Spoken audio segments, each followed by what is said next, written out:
All right.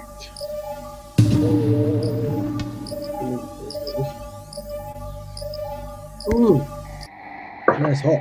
Oh my goodness.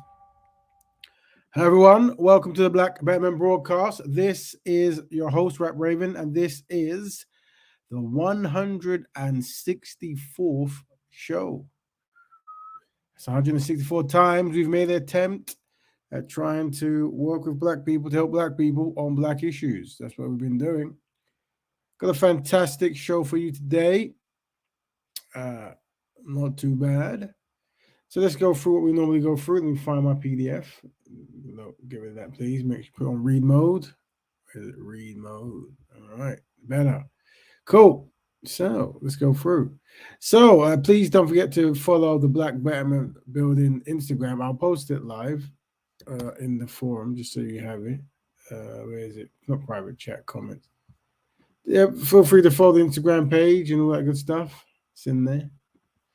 Now, let's go on. So we're going to start how we start every week with the free starting statements, as they are as follows. When it comes to working as a collective with only Black people on matters that benefit Black issues, Black progression, and Black ownership, Black people are collectively inadequate. Individually, you might find a non-Black person who shows some kind of corollary towards Black people. However, collectively, Black people have no friends. And last, but by no means least, constructive Black man with constructive Black woman makes a constructive Black family. That's right. That's freestyle statements as we start every week. We're going to throw a link out later on. The whole base of the show is we review certain videos and topics, and we throw a link out to get the consensus or get the ideas or opinions of the viewers. But when we do, please don't forget the 4D values, which are discipline, dedication, dignity, and discernment. Please don't forget that. Please don't forget that. So the question is, can using descriptive language instead of derogatory language help Black people stay better on code? I would say yes. So please, here's some of the just move this stuff up. I've got so many things up. Move that way, please. Can't I just press hide? Hold on. If I press hide, what happens? Oh, what happens? Hold on. Okay, that's what happened there. Right. Where was I? Yeah. So yeah, have a look at that. I was actually looking for something, wasn't I? I was. All right. So let's just make sure everything is working before I progress on. Because another thing. We know we have a show on Thursdays. I forgot to say, and that's on Times TV. But I haven't been on last week or this week. Apparently, he says that he's run out of minutes on whatever platform he's using. So that's what that was. So we will be, if we are going to jump back on, it'll be next month. Or it'll be around that now. To me, it's like tomorrow. I think it'll be next week. I'm assuming, but I could be wrong. Let's see what happens. But yeah, let me just type in the Black Bear broadcast. Black Bear. Oh man, Black Bear. I found it. It's just my machines that can say back. Man. Anyway, let's try that. Cool. Yeah. So tell your friend, tell a friend we're live. Yep, we are live. Everything's working fantastically good. So don't forget, if when you hear us, say yay when you get the time. We're going to move on now with the PDF. All right. So for those who don't know, what is Black Betterment? Black Betterment is Black people helping Black people on Black issues for betterment. That's what it is. It's a lifestyle. So we promote the lifestyle of Black Betterment on this page. So don't you forget it. Don't forget to give a thumbs up. Boom. All right. Let me get rid of that. So everything's working good. Cool. All right. So what is the thing? This week we have 2 topics for you. What are they? So, what strategies can Black people learn from LGBT homophobia campaigns? It sounds a bit long. From LGBT homophobia campaigns, cool. And we look at, so the response to that is we look at how the LGBT community control their community control how their community are perceived. Excellent. And then the next topic is, can a white couple produce a black baby? Controversial topic there. We look at the times black DNA affected white couples' social standards. So obviously, we're gonna. So what I might do first is, hold on. Let's see. We'll start with the what should we call it? The LGBT one. We'll probably come back to it as well. We'll start earlier, then we'll come back later on because the other one's a bit longer. So the question is, what strategies can the black people learn from the LGBT homophobia campaigns, or just any campaigns, whatever? The reason I'm saying this is because I was noticing a trend of whenever there's words of things that the LGBTQ community don't like, or most other groups, they campaign. And I guess the question I was asking is, could that benefit us? There's a lot of words and things that people use publicly, and becomes a normative to hear, but it might be somewhat destructive. Could we do campaigns to teach or replace those words with more constructive words? Let's see some of the let's see some of the actions the LGBT community did. So we're going to start with, let's hear this guy. Let me turn that a bit. Your daily video. Rewind.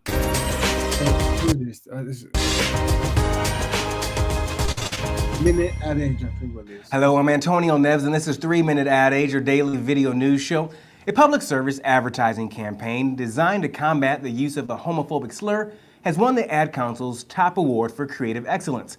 The work was produced by Arnold NYC in partnership with the Gay, Lesbian, and Straight Education Network. It aims to discourage the use of the phrase, "that's so gay," that has become a common catch-all epithet among high school and college students. The Ad Council's annual Bell Awards for PSA ads were announced at a dinner ceremony. So what they're saying is that term, "that's so gay," 10 years ago, or maybe 2008 or 7 or whatever, it was, that was what the college students and guys were saying as a kind of new way of communicating that something was rubbish. At Manhattan's Waldorf Astoria Hotel. The winners of the Gold Bell for Creative Excellence deal with a very specific behavior: the casual and thoughtless use of the term, "that's so gay," by teenagers. Given the sensitive nature of this issue, the work requires incredible emotional precision, or it risks aggravating the prejudice it seeks to reduce. The agency developed an appropriately sensitive message delivered with humor to give it a broad appeal. Since this campaign launched 5 weeks ago, it has received a remarkable amount of attention. Kids are listening, and they're getting it. Congratulations to the team from Arnold, New York, for this brilliant work. So, are you going out tonight? I can't. My parents say I have to be home right after work. That's so gay. Totally gay. Ugh, that is so Emma and Julia. Why are you saying that's so Emma and Julia? Well, when something is dumb or stupid, you say that's so Emma and Julia. Who says that? Everyone. Imagine if who you are were used as an insult. When you say that's so gay, do you realize what you say? Knock it off.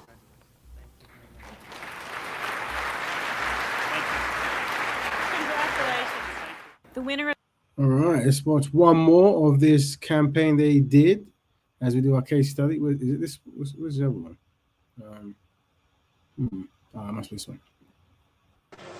Interesting, they've got a black lady here. Black lady, I know she's married to a lesbian white woman. I know that much. Yo, check out this chef, right? Rewind. Yo, check out this chef, right? Right? That's so gay. That's really gay. Dude, look at those pants. Please don't say that. What? Don't say that something is gay when you mean that something is dumb or stupid. It's insulting. It's like if I thought this pepper shaker was stupid and I said, "Man, this pepper shaker is so 16-year-old boy with a cheesy mustache." Just saying. When you say that's so gay, do you realize what you say? Knock it off.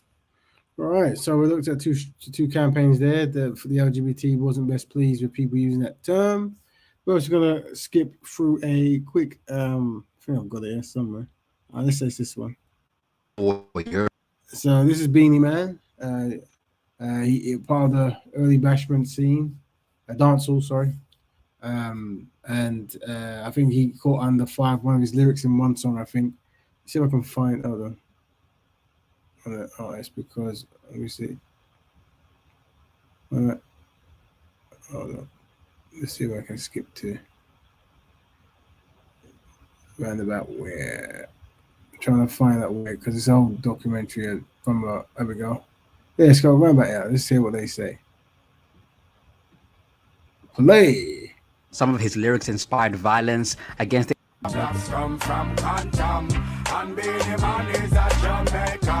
Now, Compton is easily one of my favorite Beanie Man features. At the time, Gorilla Black was on the rise, and his style drew comparisons to the late Biggie. I dropped a video on Gorilla Black not too long ago. Gorilla Black even reached out to me, and let's just say the man was not happy about the video.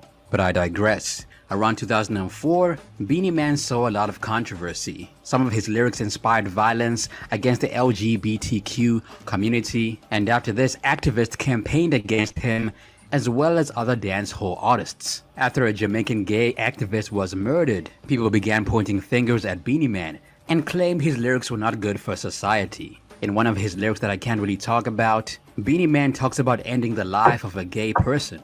As such, around 2004, Beanie Man was removed from the MTV Video Music Awards. After facing several protests, Beanie Man apologized, but the controversy continued. Concerts were cancelled, and he was removed from the MOBO Awards. Janet Jackson even chimed in and regretted ever working with Beanie Man. Things were getting pretty serious for Beanie Man, and not in a good way. Beanie Man then defended himself, claiming his lyrics targeted pedophiles, not consensual homosexual relationships. He even compared himself to Eminem, saying that Eminem was able to get away with gay-bashing lyrics while he was not. Beanie Man also said that being gay in Jamaica referred to pedophilia. However, the people were not having it, and the tension continued. In his own words, this is what he had to say. People need to understand this. I'm Rastafarian, and I believe in the Bible. I know that if a man sleeps with another man, life ceases to exist because a man cannot breed. Woman to woman can't make no kids. But I'm not fighting against gay and lesbian life. As a man, you don't like to see two men together. You find it disgusting. But that's their life. To you it's disgusting, but to them it's happy. That's why they call themselves gay. They are happy people. They are happy with their life and they're doing their thing. So it's not for you to come and make these people feel sad and unhappy. And dancehall music never set out to do that because people are people. When I see a gay man, I see a man. Beanie Man further explained that he was actually doing everything in his power to help people. I have my foundation, the Beanie Man Foundation for Troubled Youth. And 95% of these kids are boys that have been sexually molested by elder people. So what are we gonna do? We need help from the gay community too, because if they support all these things, they're not supporting life. In an attempt to make amends, Beanie Man allegedly signed the Reggae Compassionate Act, promising to stop performing anti-gay material. However, he later denied signing it, and his shows still faced protests and They said there was a thing called Reggae. Reggae Act. Okay. Reggae. Cancellations worldwide. The controversy greatly impacted his career, leading to another apology around 2012. In his own words, Let me make this clear and straight. I have nothing against no one. I respect each and every human being, regardless of which race or creed, regardless of which religious belief you believe in, and regardless of which sexual preference you have, including gay and lesbian people. I respect all human. I'm just begging all one to respect each and every one belief, because we are human beings and this is what we do. Do not fight against me for some song that I sing 20 years ago. There's no one in this world is the same person as though there was 20 years ago. Now for a long time, Beanie Man was sending mixed messages about his stance on the LGBTQ community. Sometimes he apologized, while other times he denied doing anything wrong. This left a lot of people confused and unsure where he stands. In 2015, he dodged questions about his homophobic lyrics, and his stance on the matter continues to affect his career. On top of that, he has faced other controversies, like denying his Rastafarian conversion. Beanie Man, the drummer. All right, cool. So what we're looking at, those who are joining, we're asking the question, see if we can find them. What strategies can black people learn from LGBT homophobia campaigns? Very long words there. So we're looking at campaigns that LGBT did in order for them to stop certain words being said, certain feelings to be expressed, and how they campaign. We saw 2 adverts, then we saw a documentary about how Beanie Man was cancelled from many shows and had to apologize and this kind of stuff. So it's showing you that there's organized, there's an agenda, and there's something they want to do and they push it. And the question I was saying is, could that be an option for Black people if we wanted, so if we thought certain words were not appropriate to have in radio, or or certain behavioral patterns might be too much? Could be campaign more so for inward cleaning thing, but maybe even outward, as in like campaigning to non-Black people about behaviors that is problematic. Yeah, I don't know. It's just through thought, and that is the speed rushing of what strategies can Black people learn from the LGBT homophobia campaigns. Now, the next topic is can a white couple produce black baby? A black baby, sorry. Well, very important, interesting question there. Very interesting. It comes from, I remember seeing something in South Africa one time, and then I saw something not too long ago recently about a guy in Ireland, and if everything they're saying is true, then I'm assuming it's a similar thing that's going on. And I've got some diagrams to break down what that is, but let's listen to a bit of this one here first. I'll have to read out some stuff first. Hold on. There's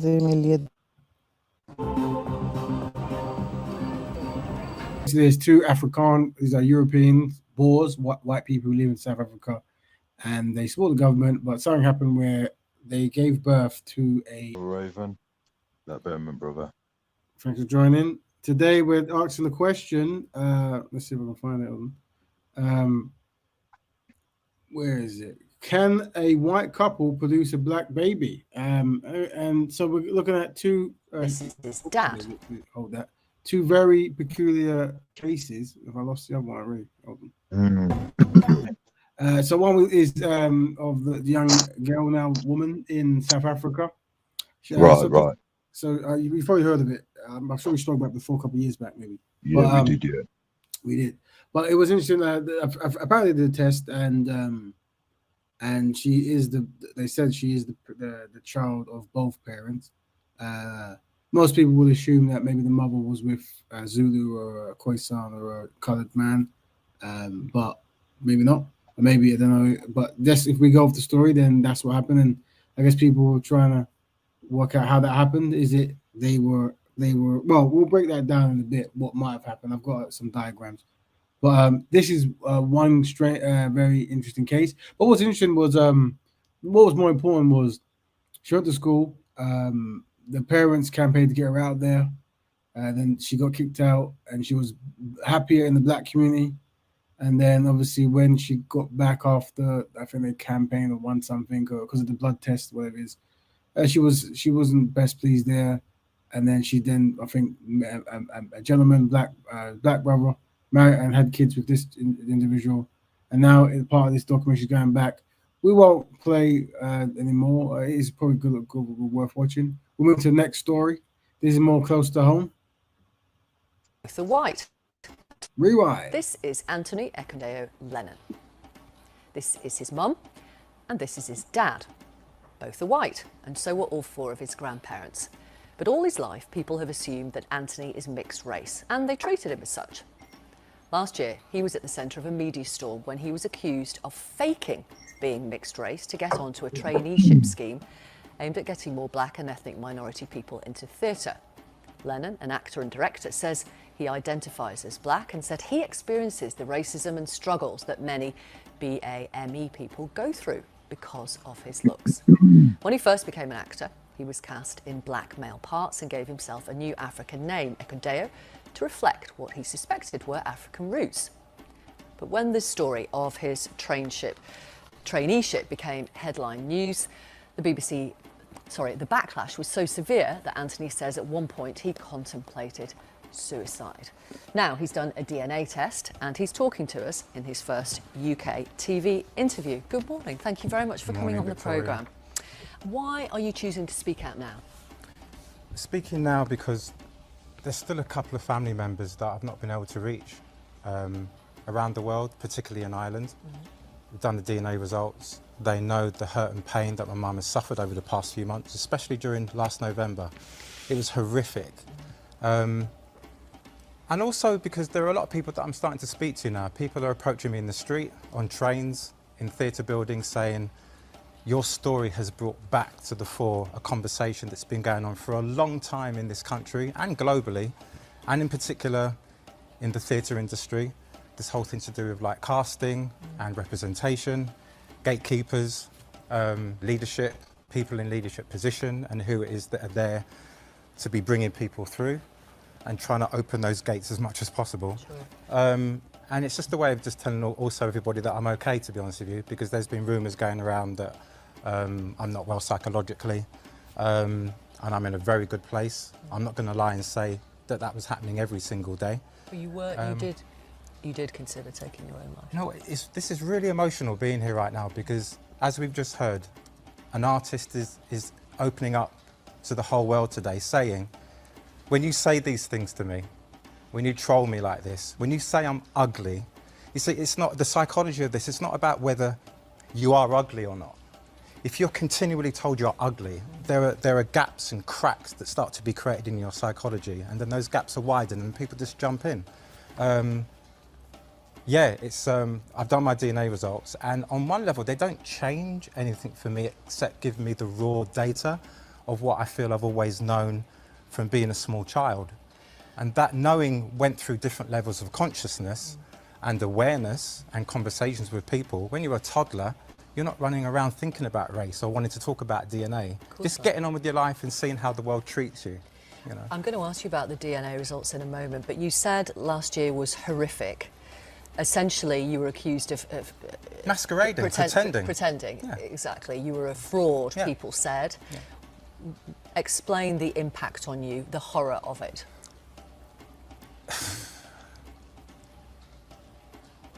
When anybody feels like a lie is being told about them, I think it's a natural human instinct to want to defend yourself and get the truth out.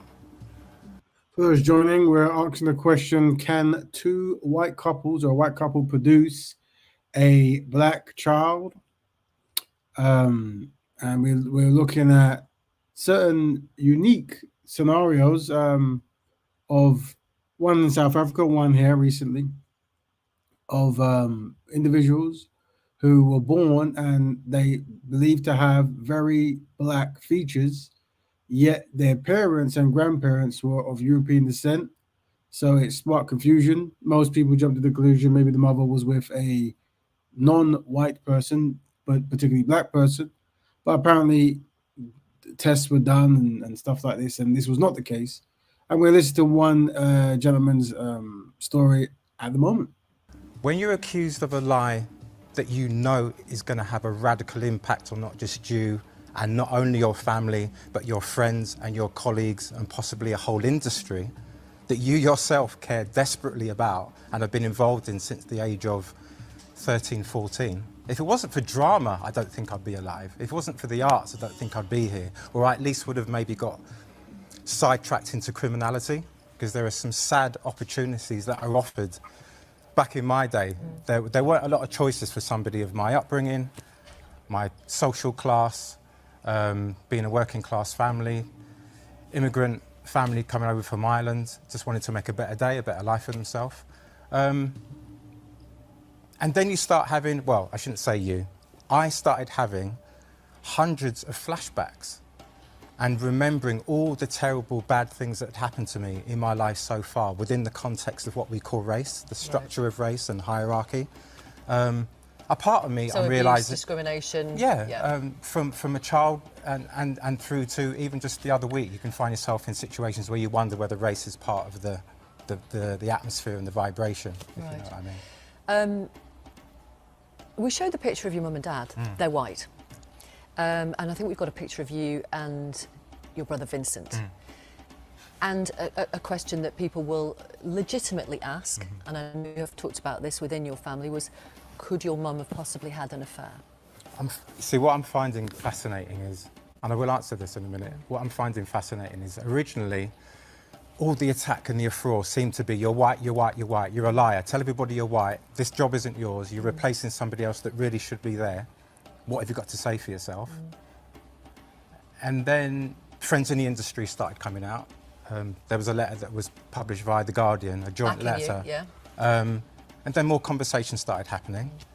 Then there was rumours of DNA testing. Not that I had done it yet, but people were literally calling for it, apparently. Some people were saying, well, make him prove it. What do you think about that? I think it's disgusting. It reminds me of an era back in the day when people, a few times in our sad history on this planet, where people are identified and marked or suspected and then dismissed because of who they are on the planet. You have now done it, so does that mean they've won? No, not at all, not at all, because the only reason that I did it was because a close friend of mine who just wanted me to know the truth for myself thought, isn't this time to do it? It's just time to do it now. Do you understand some of the criticism from one black actor who spoke to the Sunday Times, who was upset that you had been given a place on this scheme? When I discovered his background, I thought it was unfair that a white man had taken a black person's place on a BAME scheme. See, that's the thing though, isn't it? White man, not white man. It's funny, I go around, most of my life has been spent while just getting on with it and doing my job. Sometimes I'll be in a cafe or on a train platform or in a hotel, and somebody come up to me and say, excuse me, mate, I hope you don't mind me asking, where do you come from? And I'll say, West London born in the UK. And then they're like, okay, where else do you come from? And I know where we're going, and it's cool. I'm happy to have this dialogue with everybody and anyone, and I've never not talked about having parents. Yeah. So then I'll say, oh, parents are Irish. All right, so they both come from Ireland? Yeah. Is there a large black population in Ireland? There's a fairly large, substantial black population in Ireland, yeah, but not a lot of people know that. But what more do you want to know? I get the feeling there's something else in your mind. So your parents are Irish? Yeah. Which one's black? Or which one's mixed? Oh, no, both of them are white Irish. Oh, so you're white then? And then I'll say, no, I'm of mixed heritage. African, Celt. No, you're white. How am I white? Well, you just told me your mum and dad are white. Okay. A moment ago, you came up to me and said, where'd you come from, mate? Why? Because you saw something and you wanted it to be confirmed, or you had a suspicion, or just genuinely, openly, you wanted to just ask, where do I come from, because maybe it resonates with you, maybe somebody in your family. I'm always open for the dialogue. I've never hidden, I've never lied. I don't find myself walking around during my life saying I'm a white man, or I'm a white actor, or I'm a white director.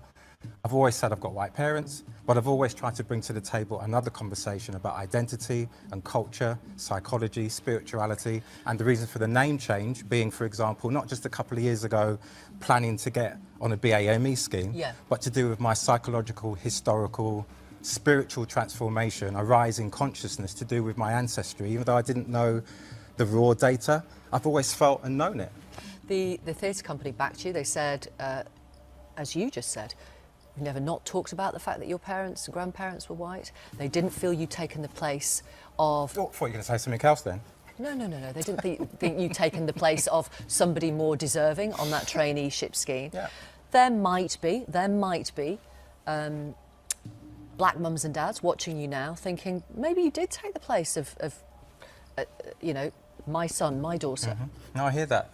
In the theatre community, in the arts community, and to be honest with you, the general West London community, especially from my inception that I remember, any African families, African Caribbean families, UK black, whatever the phrases we want to use, that ever approached me, dealt with my family, supported my family, people that have worked with me from the ages of like 21 all the way through to now, have always had an awareness and identification, I feel, I'm sure I've not been making it up, that there's a large and substantial black community, or areas of black communities all over the UK. And some of them work within the arts.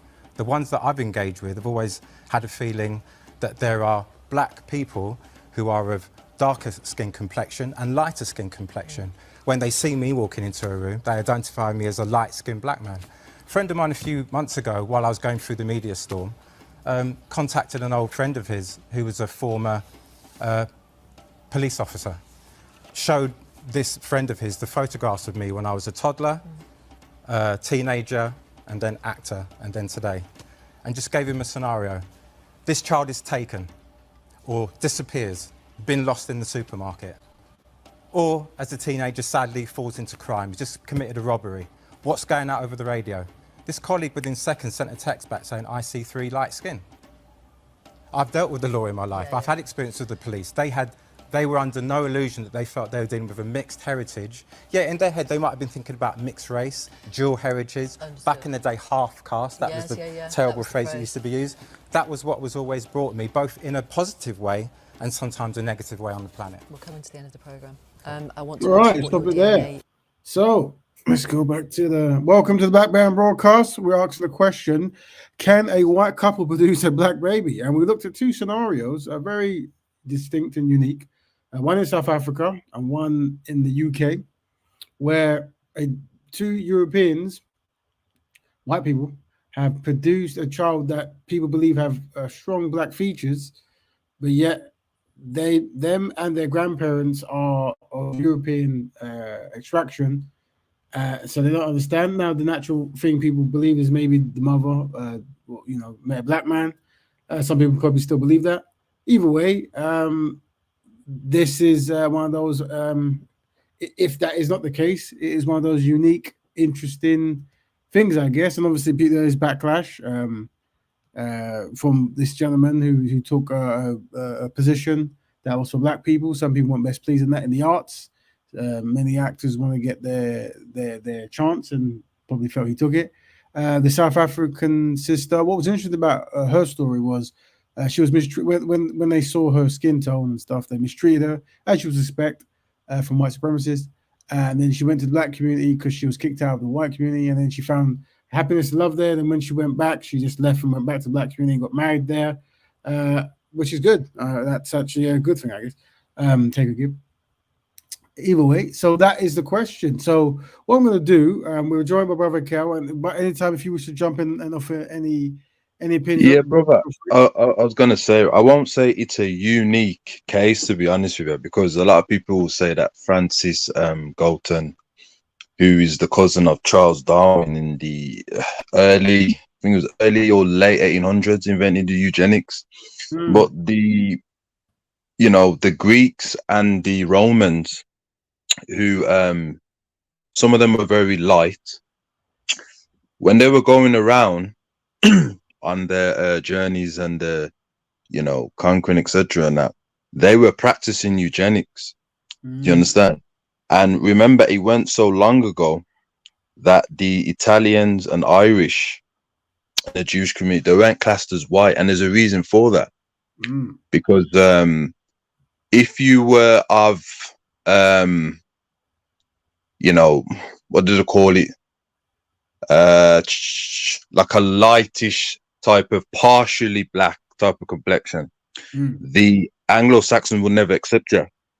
And the reason why that is because there's a book called The Early Britons by Alfred J. Church, right? It's a great book, great book, and it speaks about the races who inhabited Britain, and it talks about the Sliluries, who were dark-skinned, curly hair, and it speaks about the Gauls. For those who want depth on it, the elder Robin Walker, he also goes in depth with it.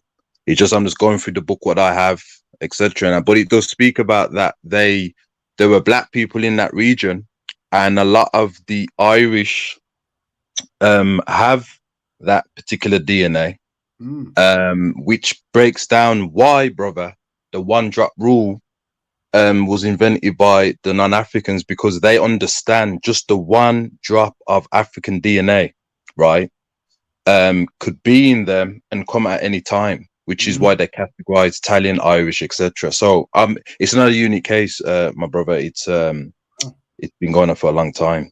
There you go. So what we're going to do, thanks for that, brother. What we're going to do, I've made a diagram. So just to educate as we try to do here, and feel free, there's brothers and sisters in the comment section. Feel free to add comments or jump in, click the link, and say what you think. There will link out there. By all means, Sister Nine says, of course they can. I don't know if she means it's possible for 2 whites to produce black child. I know this is obviously a very controversial concept where some of the philosophies was that you have to be black to produce black or have black involvement. Although some might say historically, if it is true, then there's already black involvement there. Who knows? But yeah, I understand there might be controversial. But what we're going to do, we're going to go with a history of racial classifications and how things happen. I've made a quick diagram. I've updated some old diagram I've got. Let's see if I can find it. Hold on. Let's see if I can find it. Also, I've done something. I've introduced something about regions because when I go to, let me break down. This is what is very important.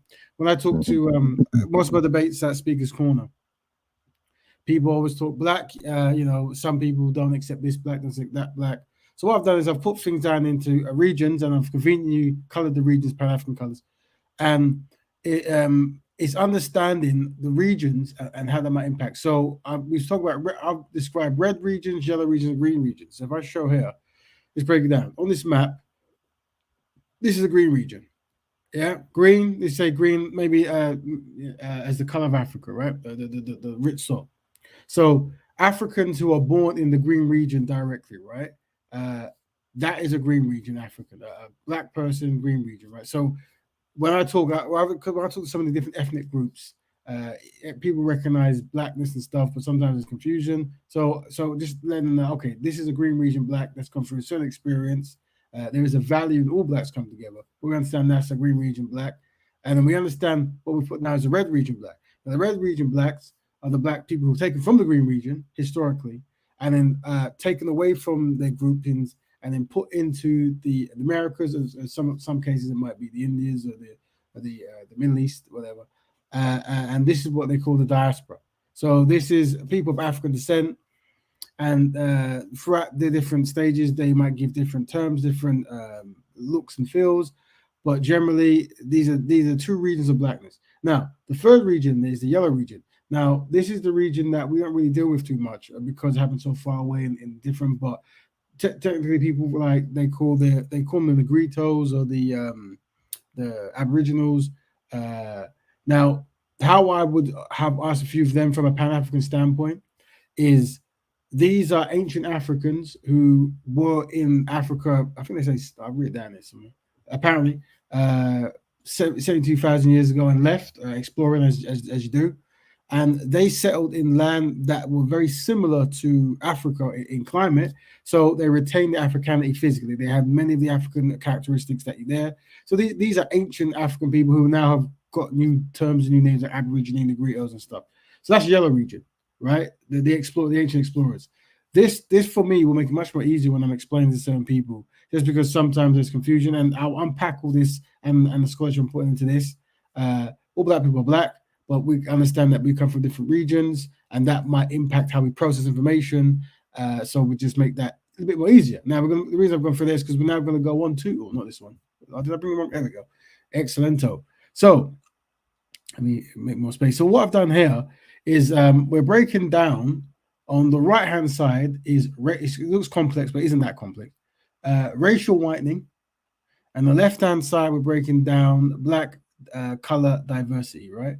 So the very easy one which we talk about here, which is the racial whitening concept, where a black person does not marry a black woman. So let's talk about a black man just to make it as an example. So a black man or a black woman doesn't marry a black person, they marry a white person or a non-black person, but let's say white for now because that's what we want to highlight. And what happens is after time, they produce offspring that visibly becomes less dark in hue, as you can see by a diagram, right? Now, we understand that in the Portuguese and Spanish-speaking countries, this was a strategy to destroy black people in the sense of how long will it take to completely eradicate what they say the black gene is, and they would give it like, I say maybe 4 generations or something, 3 or 4, 5 generations, and then so they developed terms. So they said that if the African that we know, they then called their African a Negro, and they said if a Negro was to then have a child with a white person or a Branco or a European, the what would be produced, and it shows it here, is what they call the mulatto, right? in South Africa they used to use the term colored, and in Brazil that they say pardo as a general concept of being lighter than the Negro. So they would say once you've done that, you are now a pardo, or from our standpoint, being in an English speaking place as well as some Spanish, whatever, mulatto. Then their goal was to have that so-called mulatto then go with a European, and then what they said afterwards was produced was a quadroon, you see. And then they will try to get what they call the quadroon to be from another European, and then they call the octoroon that person, and then they will obviously try to get the octoroon to be from another European person. Then what's produced, then they call is either a white or a white passing. So if you look at the Caribbean or America or some of the films, they use the term white passing, where you have enough characteristics to actually pass as a white person. But the problem might be, and this is how Europeans will act, even though you might have the phenotype, if they see your parentage has any kind of African features, then they might disqualify you. So a lot of, there's certain films I need to watch, I haven't seen some, but where part of the process of people practicing this is to not recognize their parents or grandparents or great-grandparents, because then they might kick them out of privilege. And we saw something similar to that in the documentary we just watched before we came here. And then obviously that person is then asked to go and be with a European. And then you see here what is produced now can be perceived or will be called a European. And for all purposes will act like European because they look like European.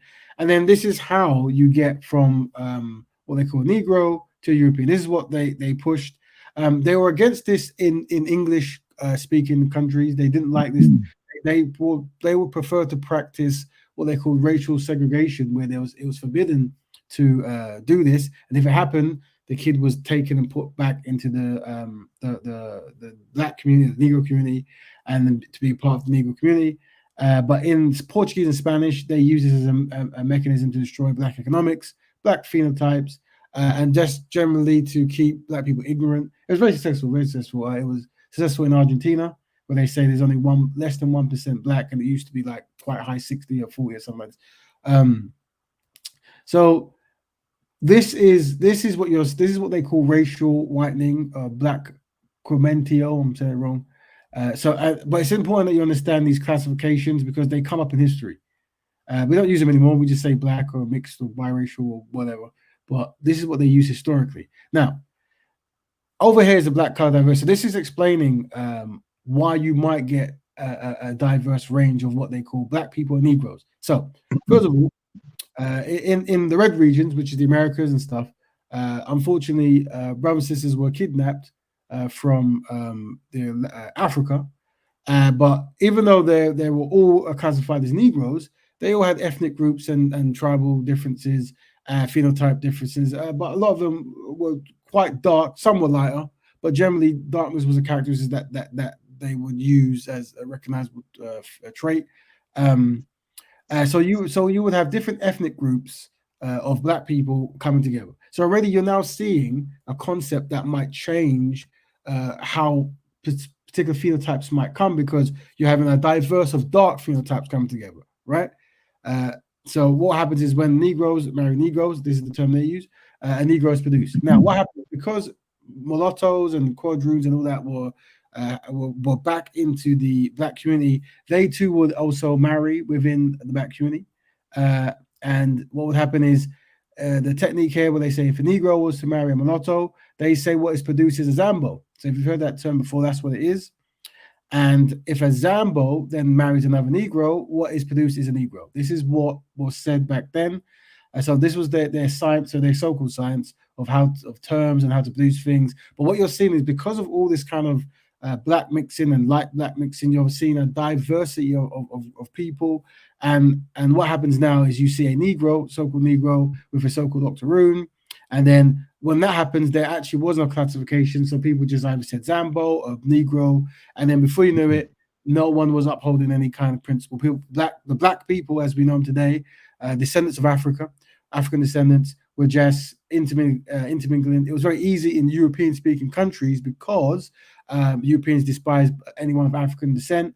So they were only really had to interact with African descendants. So you then have a diversity of phenotypes and cultural norms in the black community which all would identify as black or Negro, and there would just be maybe people would use terms like light skin, dark skin, and this kind of stuff, right? But then what also happened is the original terms of octoroon, mulatto, and this stuff, it actually technically defined your parent. You see, so it means your parent is white and your great grandparent was black. This kind of stuff, right? So when you take them out of the racial whitening process of trying to make black people white, then that concept falls apart. So hence why no black person can at certain points, some can, but not many black people in the Caribbean and Americas who are segregated will never recognize a great white grandparent or parent because they never saw him. But there are phenotypes produced that are similar to the terms of the racial whitening. Not, I don't want to say hierarchy, but naming convention, right? So this is how diversity of blackness happened in the red regions, the diaspora. All right, let's show the red regions. Let's go there. Hold on. Hold on. Oh, I got good food there, but yeah, see the red regions. See, taken from Africa, there, red regions in there. This process happened. It happened a lot, and they give terms, but then eventually, more so in the Anglo-speaking country, it was just Negro and black. While in the Portuguese, they kept things with the word pardo, which I've put here. See, pardo. So they judge you by your color tone. So if you're dark, they call you Negro. If you're slightly brownish, they call you pardo. And then obviously in South Africa, which is like a reverse of the mechanism because it's Europeans going to Africa rather than Europeans taking Africans to the Americas. And then they have a term called colored, which they still use, but after apartheid, they have colored people and black people, or Zulus and Khoisan, are all seen as black, and they have like collective industry institutions dedicated to improving the economics of the Khoisan, the colored, and the Zulu because of the historical mistreatment that was put upon them by the European. As we saw in the actual documentary, if you saw it, we might play a bit of it if some people missed it, about the woman who somehow inherited African DNA, and it changed her to look somewhat like a quadroon or a mulatto. So what did happen is you're seeing that this is what might happen. Now, I haven't done another diagram to break down how genetics passed down. It's very complex. But basically what might have happened is someone who looked like this was with someone who looked like this or looked like this, and maybe they didn't know, didn't acknowledge it, or maybe someone who looked like a quadroon was then with a white part in the back of a quadroon, and before you know it, they end up looking European, but they still had recessive black you can't use the term recessive, but they still had genes that was in the back of the phenotype, I guess, that came forward. I'm assuming some people just think more likely that the women found a black partner or a so-called mulatto partner. But I wasn't there. I don't have the DNA test. It's not for me to say. But this is what some people might think might be happening. Yeah. This is so this is a quick brush through of could we say, Brother Raven, that that perhaps not always recessive in features, but definitely recessive in complexion? Because I understand, like, they can be carriers of the gene, but not be the original carriers of the gene, if that makes any sense. So, for example, deep brown, medium brown, we know that is like the cutoff point of if your parents, if they're both not medium brown from African descendant, or if they're both not deep brown, then you don't have that kind of reference to say, you know what, I'm that. You understand what I'm saying? And that. So there has to be like a cut-off point, my brother, because if we don't, what's going to happen is that people who are not politically educated will then say, well, okay, you can be the carrier of genetically of the phenotype and the hair, but then we can dominate that, and then we can take over and push away those who genetically have that complexion. So there has to be a cutoff point. What's your solution for that, brother? Yeah. So the thing is, I don't want to use these historical terms, but I accept the concept of racial whitening. I accept it as the weapon it's used, and and because it's a weapon that has been used consistently, I'm happy to go with the terms or the structure that that the Europeans will try to use. So what I'm saying is, and if you haven't then become technically racial whitening to a European, before that process happens, you are still can be seen as part of the black community. And once again, you see over here, you see how they're coming and they've kind of done, I guess they've kind of done what that sister did in the documentary, where she realized somehow hers, in my opinion, is still quite a unique thing what happened to her. But either way, she had the African phenotype, and she went to a place of African phenotype. She was beloved, and she became beloved, and then she ran away there and had children there. So imagine that concept with the brothers and sisters who are Malotho, so-called Malotho, Quadroon, and Octoroon. If you are a Pan-African or a pro-black or a black betterer, and you are, and you know what, a person who might say even better than me, let's have a listen to this. This is very important because this type of, so there's a very important thing we're listening here. Brother, Akala, very, very smart. Yes, he is. Yes, he is. Yeah. So let's say this.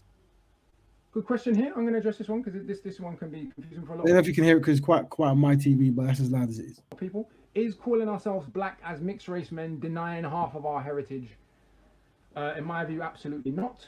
Race is political, not biological. If I'd have grown up in Jamaica, I might have been a high-color uptown Kingstonian. If I'd have grown up in South Africa, I might have been coloured. If I'd have grown up in Brazil, I don't know what they would have classed someone of my complexion as.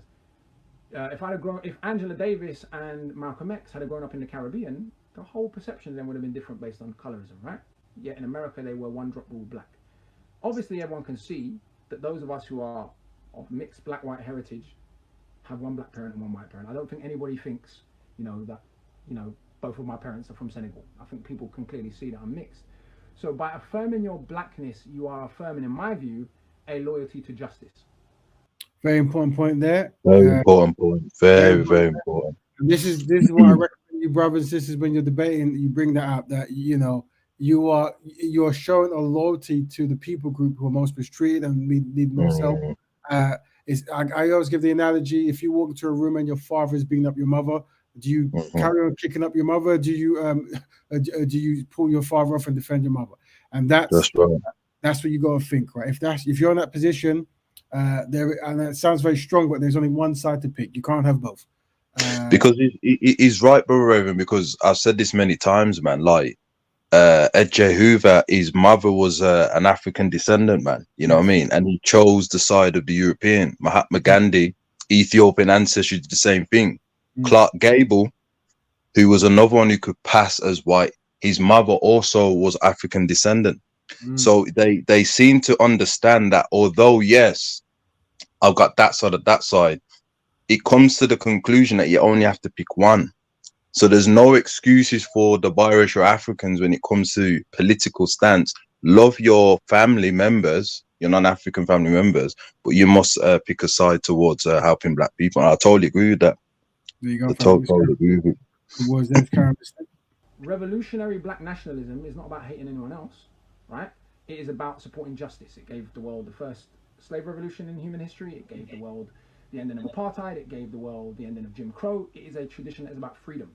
Mulatto nationalism has achieved nothing. He said mulatto nationalism has achieved nothing. Examples of what could maybe be perceived as mulatto nationalism might be small concepts like the brown paper bag test, that kind of stuff, right? Which we all know were motivated by self-hatred and more moving towards white supremacist talking points and stuff. So this concept can never work for black people. So that's why whenever you have a breakaway where someone wants to identify, we had a gentleman on here a few weeks back, and I hope he's still listening, where he wants to separate people by skin tone, as in with the black people by actual skin tone. And if you're of a certain lower melanated skin tone, then you have to politically serve that. This cannot work. It's been tried and failed. Yeah. People have tried it. It was tried from a bad place and it failed from a bad place. Hence why Black Betterment talks to all the descendants of Africa or black people, black descendants, to work together constructively. But let's carry on listening. Hear me? Is the volume is low? I'm sorry. Sorry about that. It is quite low. So we'll talk over it when it comes back in. Yeah. Mulatto sticking together on the basis of being mulatto, all it really did was man owning a few slaves and taking up a place in the slave hierarchy in the Caribbean. Obviously, people can see we're mixed. I think it's also important to ask why you can identify as black as a mixed person, but you cannot identify as white. And the reason for this is because white supremacist identity is a racially pure identity. You have to be 100% white to be white. Most other identities in the world are ethnic identities. So if you're Celtic, I could be Celtic, for example, right? Even though I'm half black, that doesn't undermine my Celtic identity. If I was born in Nigeria and I spoke Yoruba, people might made fun of me for being lighter. But from I speak Yoruba and I'm from the village and I'm culturally Yoruba, people would see me as more of as a Yoruba man than a fully black Yoruba person born in England who is culturally English, right? So I don't want to romanticize anywhere in the world because there's issues everywhere in the world, but I think it's important to understand why race is defined the way it is and why for me, going around being like, I'm mixed race, I'm mixed race, I'm mixed race, as if people can't see that, is a way of saying I'm not black. I'm not. Very, very good point. Yeah, very. I get that in Speaker's Corner, especially when certain people from certain ethnic groups come up and it's like what they want to say is I'm black. You know, they want to say that they want to distance themselves or their ethnic group from this blackness. And essentially, like I said, the only reason really to identify as black is to practice black betterment. You see, very important. Yeah, you give a purpose behind the classification, meaning we identify as black because we want to practice a lifestyle that guarantees or heightens the guarantee that we're going to do better. Because historically, everyone who's classified, whether they like to or not like to, by this concept, this idea, has been mistreated, right? And obviously, we're rebranding certain terms and stuff. But anyone who identifies as black, you're only identifying it to find other black people to practice black betterment. Let's carry on listening before it ends. One of them. And I personally don't take that position. And on top of that, I'm not judging no one else. I went to Pan African Saturday School. My stepdad was the stage manager of the Hackney Empire, which was London's most important black-led community institution. So I had a very black upbringing. My mum, this will help you understand why I am the way I am. My mum got kicked out of the house when she was 16 for Oyimbo, I think, for being with a black guy, and then was basically adopted by my dad's family and by a family of Guyanese Jamaican radicals. So culturally, my entire upbringing was a culturally radical Caribbean upbringing. So it was the only culture I knew. One thing, thank you, brother. Yeah. One thing we have to identify, and something that we have to really study, is black people. Whenever you get these mixed unions, let's go back to the picture. Whenever you get these mixed unions, you tend to find that there's a natural kindness that black people have, and a natural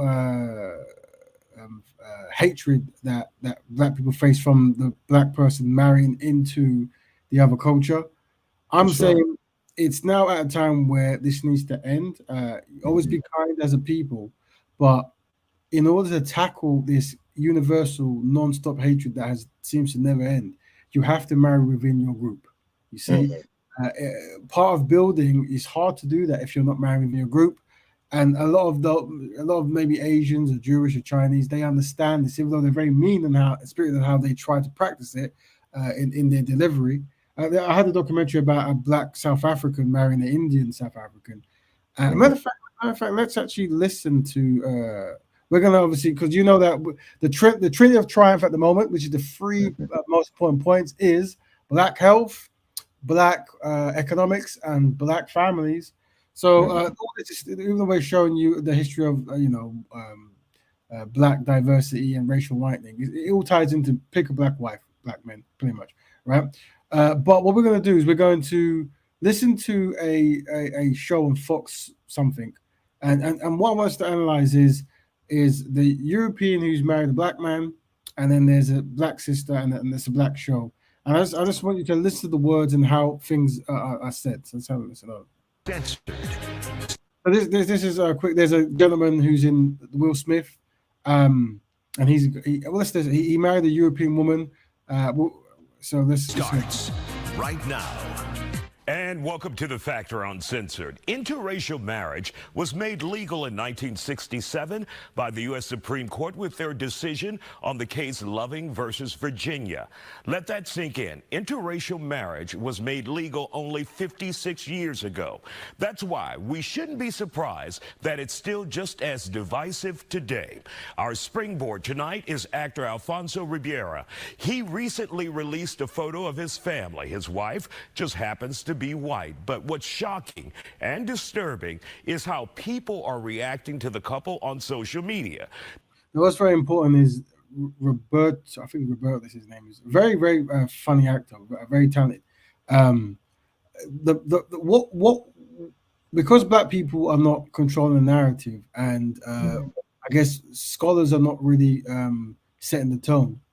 No one's actually explaining that this brother, as talented as he is, actually, before he even sees his wife, displays high level of self-hatred. And what happens is, the reason why I was talking about the gay campaigns, which we'll look to afterwards, is because it's the education of how to recognize challenges, right? There's videos of this gentleman jumping on stage saying how much he loves white women and he only wants to be with white women, and white women are the best. If it's not white, you know, ain't right, this kind of stuff. This is a sickness. This actually is a sickness. But once again, by not having the scholars in place and us actually having the campaigns, people just use the love is love stuff, and you know, love is good, all this kind of stuff. Let's carry on listening. Tonight, we brought two women together to discuss it, and both have very strong opinions about dating and marrying someone of a different race. Let's take a look and talk about it. And guys, you can remember a time when we remember Carlton Banks, Alfonso Ribeira on The Fresh Prince of Bel-Air, and everyone loved him. It's like, do the Carlton dance, do the Carlton dance. But then when people realized he was married to a white female and just recently posted his entire family in photos on social media, things have really changed. You guys have read some of the comments on social media. It's just mind-blowing, from they're ugly to the kids had no choice but to look. One thing I would say, and it's still the same, is whenever I don't know who's saying that, but I would say that if there are black people, remember, you should never mistreat black people generally, right? But for two very important reasons. One, it's not nice, and two, it can be used to undermine black progress. So non-black people will use this as campaigns to justify certain things, and we're going to see the woman. We'll see if she does that. So let's have a sneak peek. But Brother Raven, with all due respect to you, King, isn't that a very good kind of policy of that? If you do indulge in that, then you know there is going to be verbal attack, because this is very important. Because at the moment, the brother, the unsynchronized brother, he's facing dopamine validation, and the black community is not giving it to him. So this is very marketable to let everyone know that if you do that, we are not going to validate and celebrate it. You will be facing it. Isn't that like a good solution, brother? I think it's a great solution, but I think the delivery has to be important. So, for example, if the way I say is, if we highlight black people being collectively inadequate, black men not building industries, racial whitening is a weapon used to destroy black people. The black woman is extremely low but has less options and is out of self-hatred is why she isn't picked. And actually paint a picture of actually a correct picture of actually we are actually very destroyed, right? If we paint that picture, and shame on you for leaving us when we most need you, and then if it comes from that direction, then the we don't create the defense that the anti-black racists will need to shut us down. But if we start the conversation by saying your children are ugly, then of course, that's mad. They're like, your children are ugly and this kind of stuff. So I definitely support the concept of like, what have you done? Like, why have you run away? And don't you understand that black women need black men? And there's a whole of ways to put it. But let us see if they use what I'm saying and you say contradictory again. Feel free to jump on this just if you, because it's very important. So, Brother Raven, so without using the derogative of facial character assassination of the child, however, can character assassinate with wisdom the interracial relationship? That's what you're referring to, right? Yeah. So what I'm saying is we can literally tangibly come up with strategies of what to mention. And so a lot of the brothers and sisters missed the intro. So what I'm going to do is I'm going to play this. It's maybe 5 minutes long. It's very important. But then afterwards, I'm going to show you. Well, you know what? Let me pause it now. What I'm going to show you is, and I'm glad people here to watch it one more time. So at the beginning, the first question asked was, should black people study the LGBT campaigns? And the reason I say is that they have look at this. I think it's this one. Let's see. I think so. Destination. It's not that one. It's let's see if it's this one. Right, so basically, what happened was, and this also connects into like words we call ourselves, but that might be not beneficial, right? As we all know. So basically, what this is the LGBT community got together and they said there's certain words we don't like, so we're going to try and stomp them out. And here's their campaign. Yo, check out this chef, right? Right? That's so gay. That's really gay. Dude, look at those hands. Please don't say that. What? Don't say that something is gay when you mean that something is dumb or stupid. It's insulting. It's like if I thought this pepper shaker was stupid and I said, man, this pepper shaker is so 16-year-old boy with a cheesy mustache. Just saying. When you say that's so gay, do you realize what you say? Knock it off. I'm going to show you one other one. If I can. I think it's this one. This one. This one won an award. Getting it. Congratulations to the team from Arnold, New York, for this one award for their film. Brilliant work. So, are you going out tonight? I can't. My parents say I have to be home right after work. That's so gay. Totally gay. Oh, that is so Emma and Julia.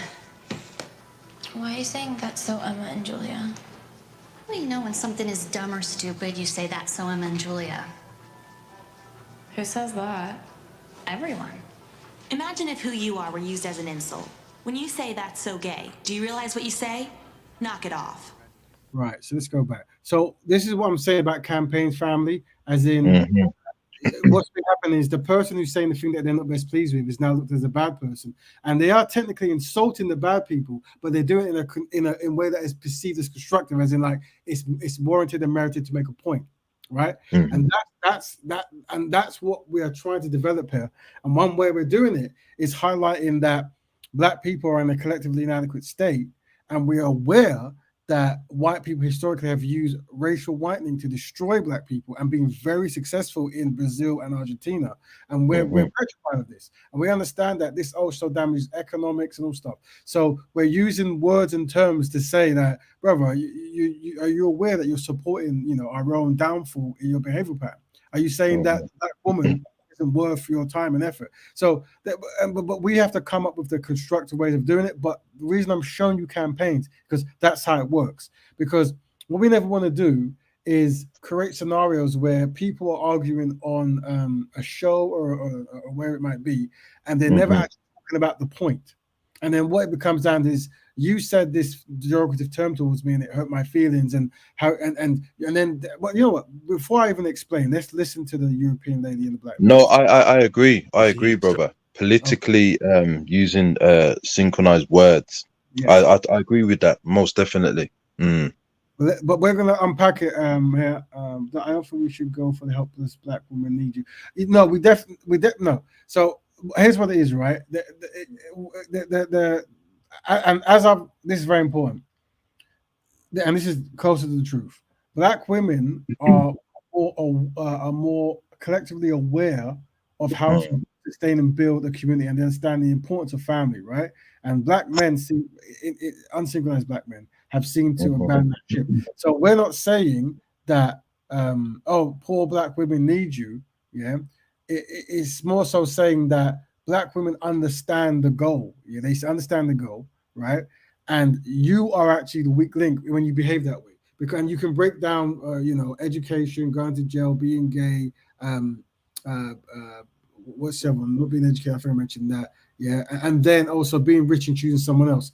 This is lowering the option pool for the black woman. But then, and this is where it gets tricky. But this is how campaign works. We naturally have to say that we find black beautiful, right? This is just, it has to be a standard, and it is, yeah. And then we have to then say we find black beautiful, but we understand that non-black people find black hideous, right? So that means our women's at a disadvantage. Why? Because women can pick men because of their financial stance, but men don't pick women. Will pick women usually for their beauty stance, right? A so-called beauty stance. So already this is adding to the concept problem. So the word we say is the white man is superior to the black man at marketing the beauty standards of his own people. And whenever you see black men rushing towards European women, is because they have become victims or they're willing participants in the marketing campaign of white men, right? And it's a form of fleeing. It's a form of I guess losing and not competing. And you couple it with not building institutions, and then you are painting a picture of black men collectively not working together. You can always because you can always say there's millions of individual great black men, which is a problem, because we understand that individually you can be given tokens and stuff, and that will make you work in isolation. And that isn't a come up, right? But I think it's necessary at this point, just by looking at the data, for us to acknowledge that black men collectively are inadequate when it comes to building and understanding the importance of family. And this is what we're pushing forward in the debates. And we have different terms to use, whatever it is, when we see that black men are not picking black women for their partner choice, right? Very important. But feel free to jump in. We're going to listen to, because we're going to unpack the strategies that non-black people use to try to lower the energy of black people who and what you're going to see is the energy of the black sister, and it's very important. She's got very good energy on, so black on look white because and here's something that we can't deny: the energy of the black sister in this video, you don't see it in mass from black men, and that's what we have to campaign to change. Obviously, brother, right? But let's have a listen. He's so white on the inside. Where did this kind of hate come from? I remember. And this concept of always hate, see, this is what I'm saying, where we have black men, and what we'll choose to talk about is the hate of a black man with a non-black woman and receiving hate. That we don't want to paint that picture. That's why the tools we use have to be done in a way where it's like, oh yeah, well, I understand they're talking about the fact that we're inadequate, and the black men have been completely campaigned by the white man, and we love the white man so much that we're jumping over the black woman to marry the white man's daughter. You see, use these kind of terms, isn't it? But we understand that black women are collectively more intelligent as it pertains to building a community.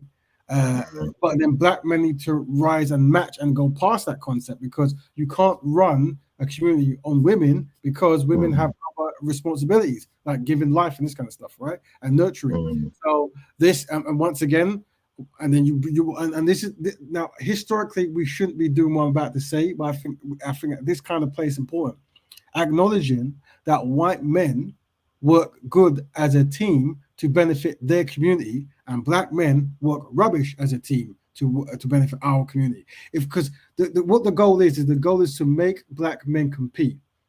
Competition is important. That's why people watch football, rugby, cricket, whatever. They love competition. But what's happened, if you observe it, is black men are competing with black women.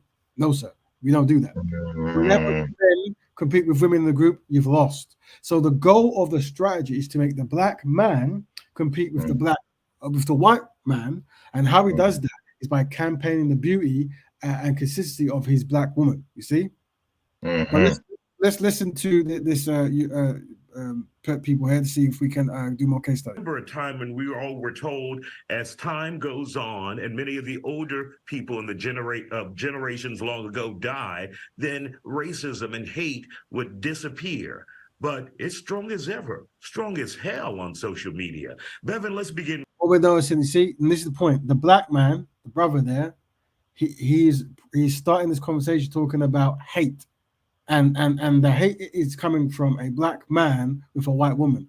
So we want to always control the narrative that when people go there, they're not mentioning the words of a sharp nature towards kids and name calling them jealous. Whatever. It's about black men being adequate, and we're tired of us being adequate because we don't want to keep losing after 400 years. With you, your thoughts. Where is this coming from?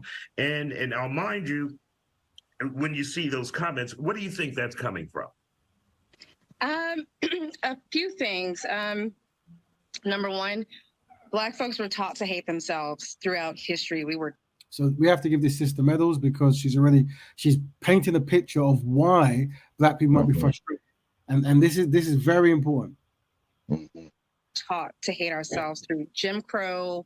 I've been asked to post the Umar video. I'll see if I can find it. Through caricatures portraying black women as loose and ugly and animalistic. The same with men.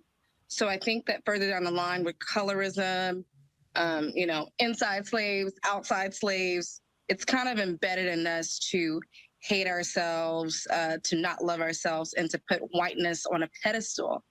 Also, Rosewood, Black Wall Street, towns being burnt down based off of, white woman lies, just the whole, we have a whole lot of layers.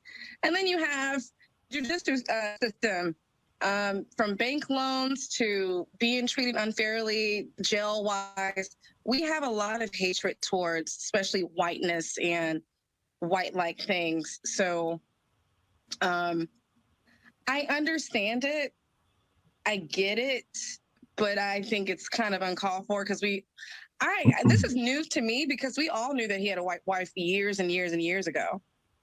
And I do understand them saying that they're not shocked by her being white just based off of his character. But I do understand the hate. I get it. We're pounded left and right, no matter where we turn. Blackness is always beat on. I mean, look at Little Mermaid. They treat the Little Mermaid like crap in all these other countries. It's anti-black everywhere. Very good to see she's painting a picture of black being under assault, black people being hurt, black people being thrown on. So when you hear backlash towards the brother choosing a non-black woman, this is where it comes from. It never comes from a place of power. It comes from a place of being thrown on, being mistreated. So she gets her medal, and we can send it to her in the post. And this is what we want more black men to understand this method. You see, we need openly. Obviously, we understand there's scholars and black men who know this. But if black men are quiet in these kind of social spaces, then once again, it's the black women who's leading the way, and this is unacceptable. Not even just white. So. And do you think this forces black individuals who are on social media to lash out at white people, especially in this case when it's Alfonso Ribero's wife? I think that's an avenue to lash out.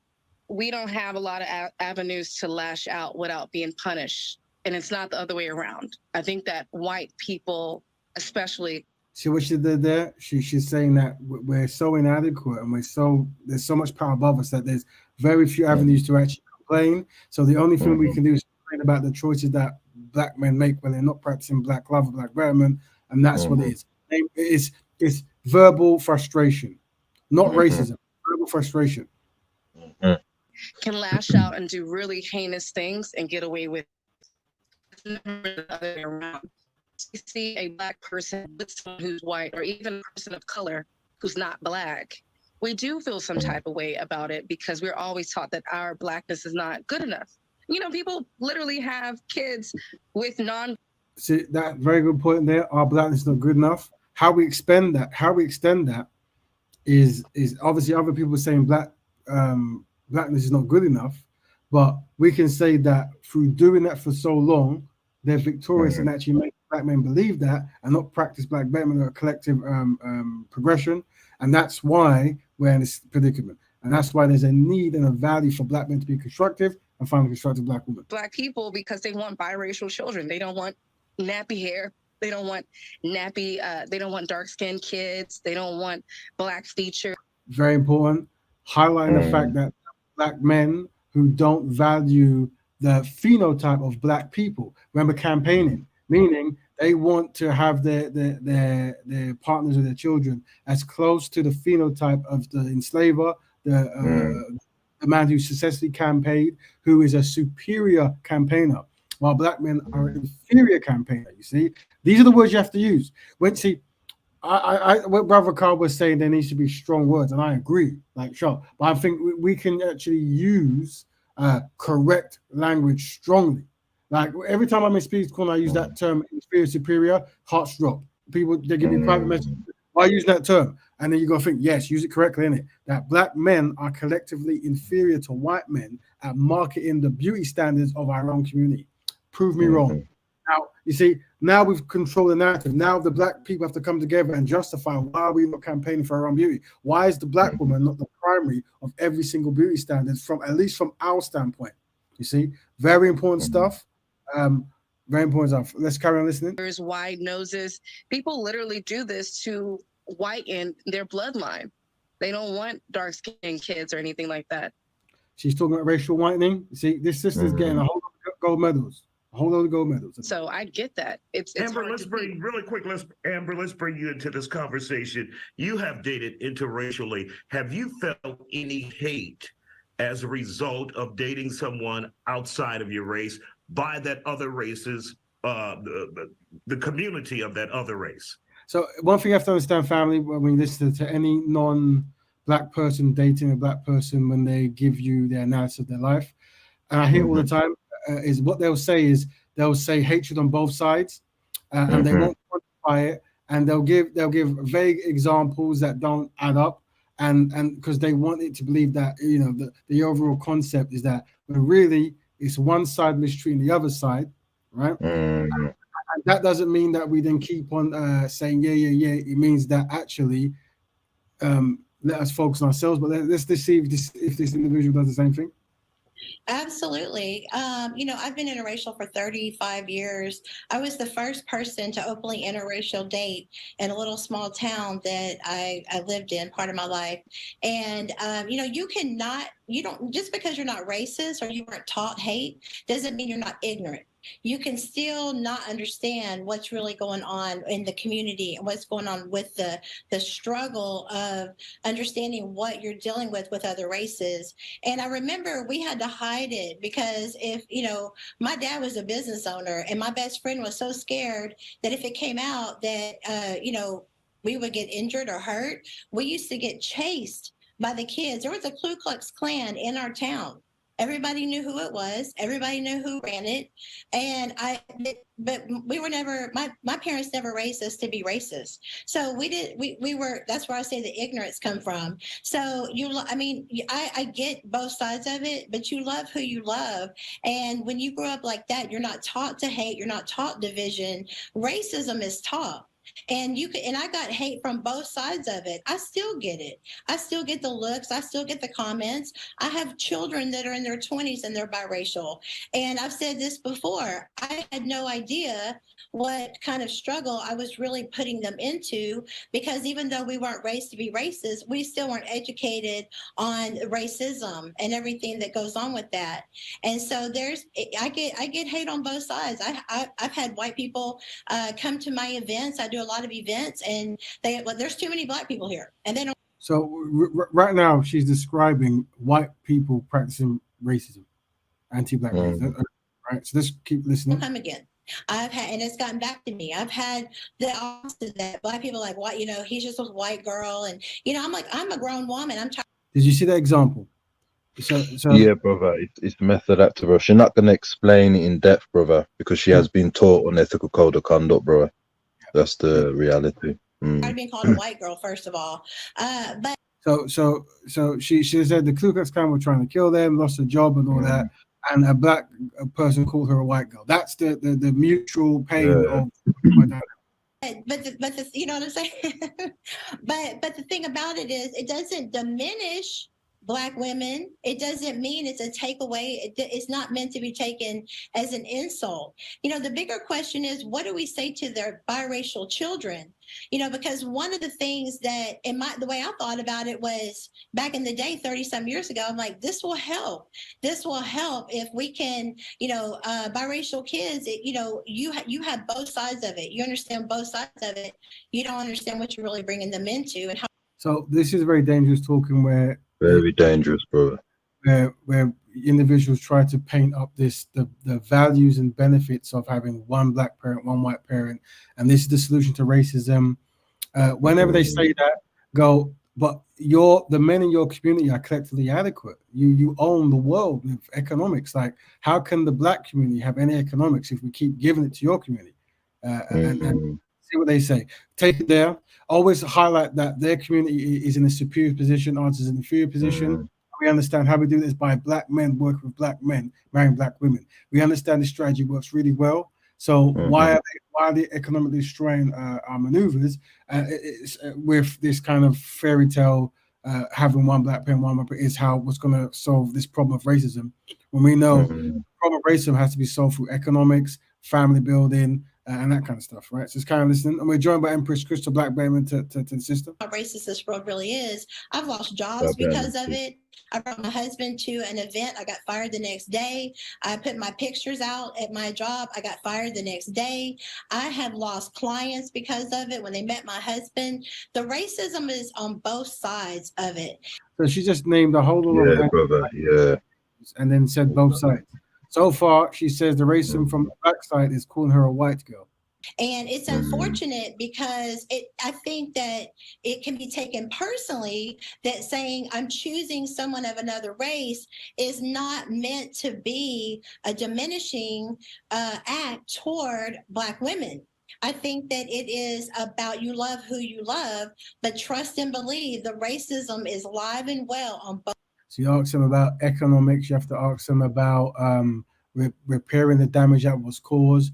You've got to say that if there's a deficit in black men, meaning there is less black men through educated, through deaf, through maybe homosexuality, through through choice and stuff, how are you helping black women by taking their finest men, so-called finest men, right? You know what, as well, Brother Raven, in the Philosophies and Opinions of Garvey, right? There's a page in there where he mentions that Garvey had problems with the biracial Africans when he started to challenge them uplifting the brown paper bag. This is where the problem between him and W.E. Du Bois happened. And W.E. Du Bois became very angry with him when he was challenging him on that. And what Garvey said is that it doesn't matter like where they are in the status, is that they always uplift that, and then above them is the white privilege. Yes. So that's why he said he accepted the biracial African, but he also made a analysis that we shouldn't be mixing because they lean towards uplifting the brown paper bag, and you see it happening all the time. Yes. All the time. And this woman here, of course, we know that she's of the unethical code of conduct, one of the daughters. So naturally, her kids will fall in line after that. So yeah, man, it's problematic. Right, let's carry on playing. Both sides of the track. And believe me, we're just getting started with this conversation. Next, we're taking a deeper dive into interracial dating with one of my guests sharing how colorism plays an important role in that. Keep it here on The Factor Uncensored. And welcome back to The Factor Uncensored. We continue our conversation about interracial dating in 2023. It stemmed from vicious backlash aimed at Alfonso Rivera. He had Brother Clyde Anderson, he had a very good term, inappropriate behavior, where he was talking about decisions that black people make. And I think you can say that when black people are collectively inadequate, have a history of destruction, we haven't remembered the ancestors, and we haven't fixed the challenges that were cast upon us.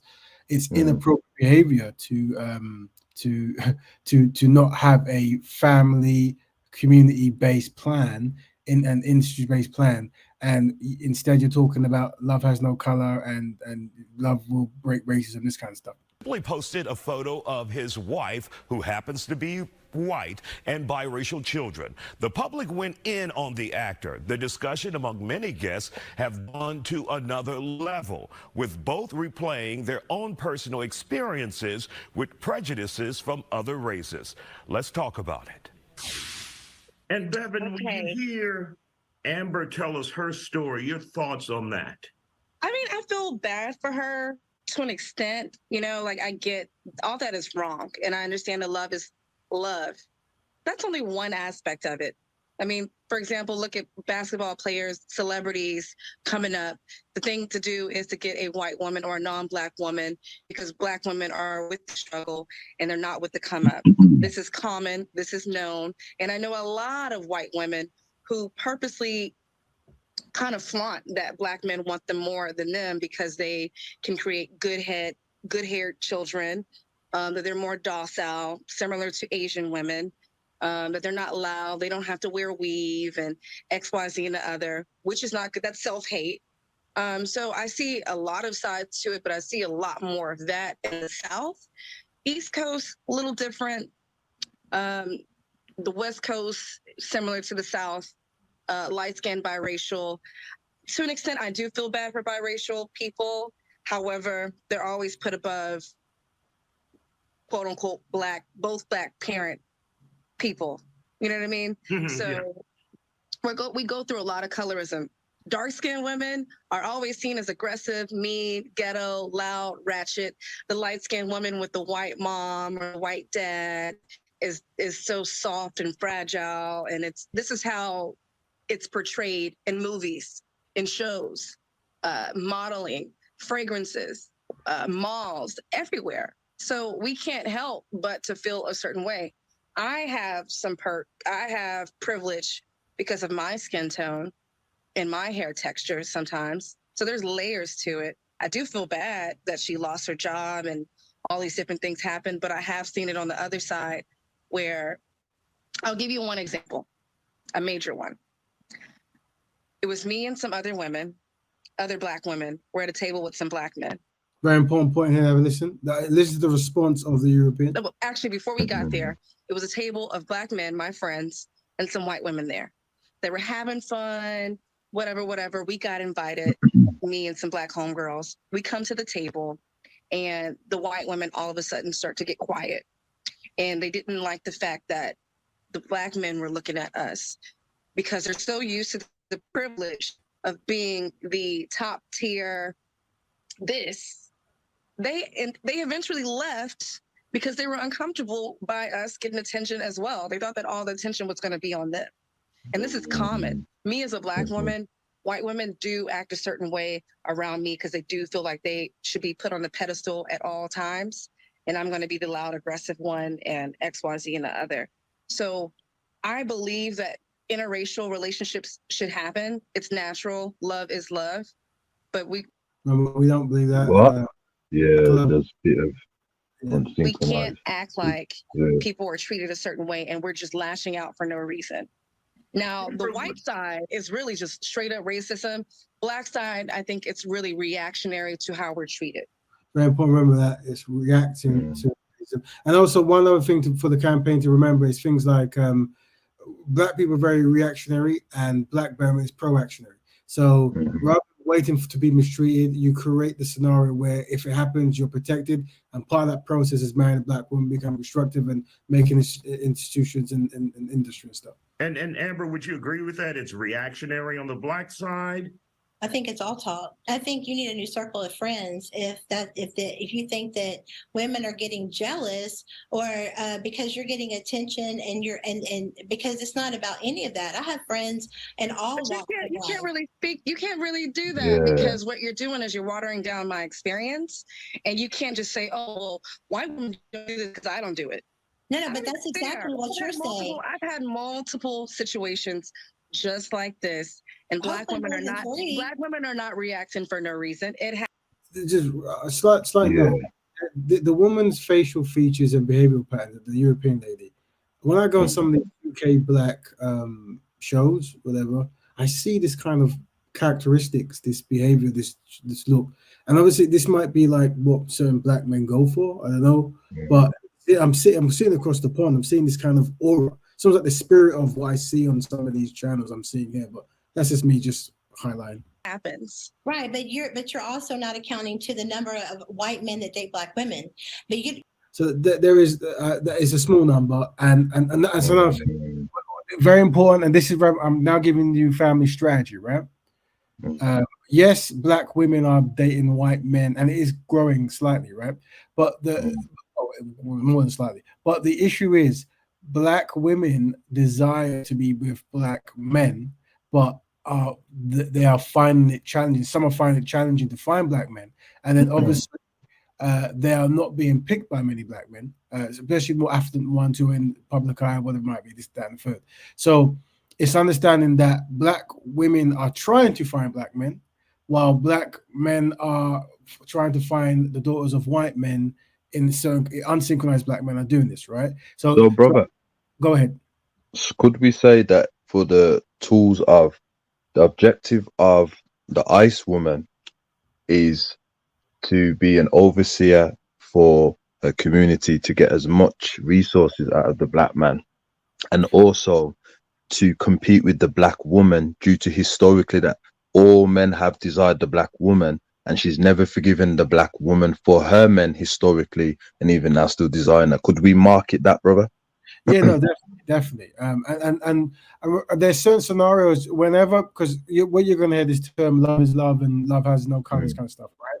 And that's why I say give scenarios like, okay, well, I hear that. Is it okay if your wife signs a contract where when you get married, if when you die, all your money and resource goes to his sister? Would that be a possibility? Because obviously you don't want his money or wealth, you want his love, and you can have all of it. Can the money and resources go back to the black community, and see if they're willing to do that? So you have all these exercises you can do to demonstrate that actually it's economic benefit that they're going for.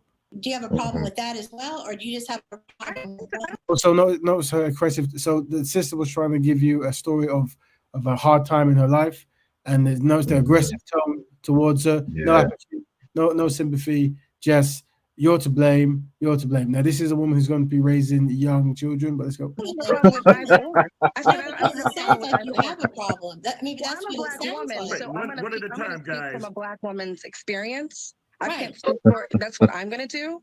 Right. So I'm going to speak from my experiences as a black woman. Right. And that's so all you that can incident did happen, and then everybody knew it. But that's one incident. That's what I'm saying. Sometimes we have to get around. One incident. Sometimes we have to get around bigger-minded people. I mean, if those are the experiences that you're going through, sometimes if you outthink everybody in the room, you need maybe make some new friends. I'm just saying at the end. Here's a woman who said that she was fired everywhere she went. Ku Klux Klan tried to kill her. Parents went on the phone, this kind of stuff, right? And she's telling this woman she needs to get new friends. It's very interesting. You can't generalize. That's an insult to me because that was one incident. That's not my everyday life. It's not my everyday life. Okay, you talked. I'm talking now. And this is something, and this is in Speakers Corner this as well, where a black person will explain the experience that they've gone through, and we're clearly describing being in a more of a oppressed situation. And out, but there's no remorse, there's no care, there's no feelings. Well, get over it, whatever it is, this, that, and the third. By the way, I've married your man. This is what happens, this kind of stuff. And this is what I see consistently. I see it nonstop. It's very disrespectful for you to generalize white women in general or black women at all.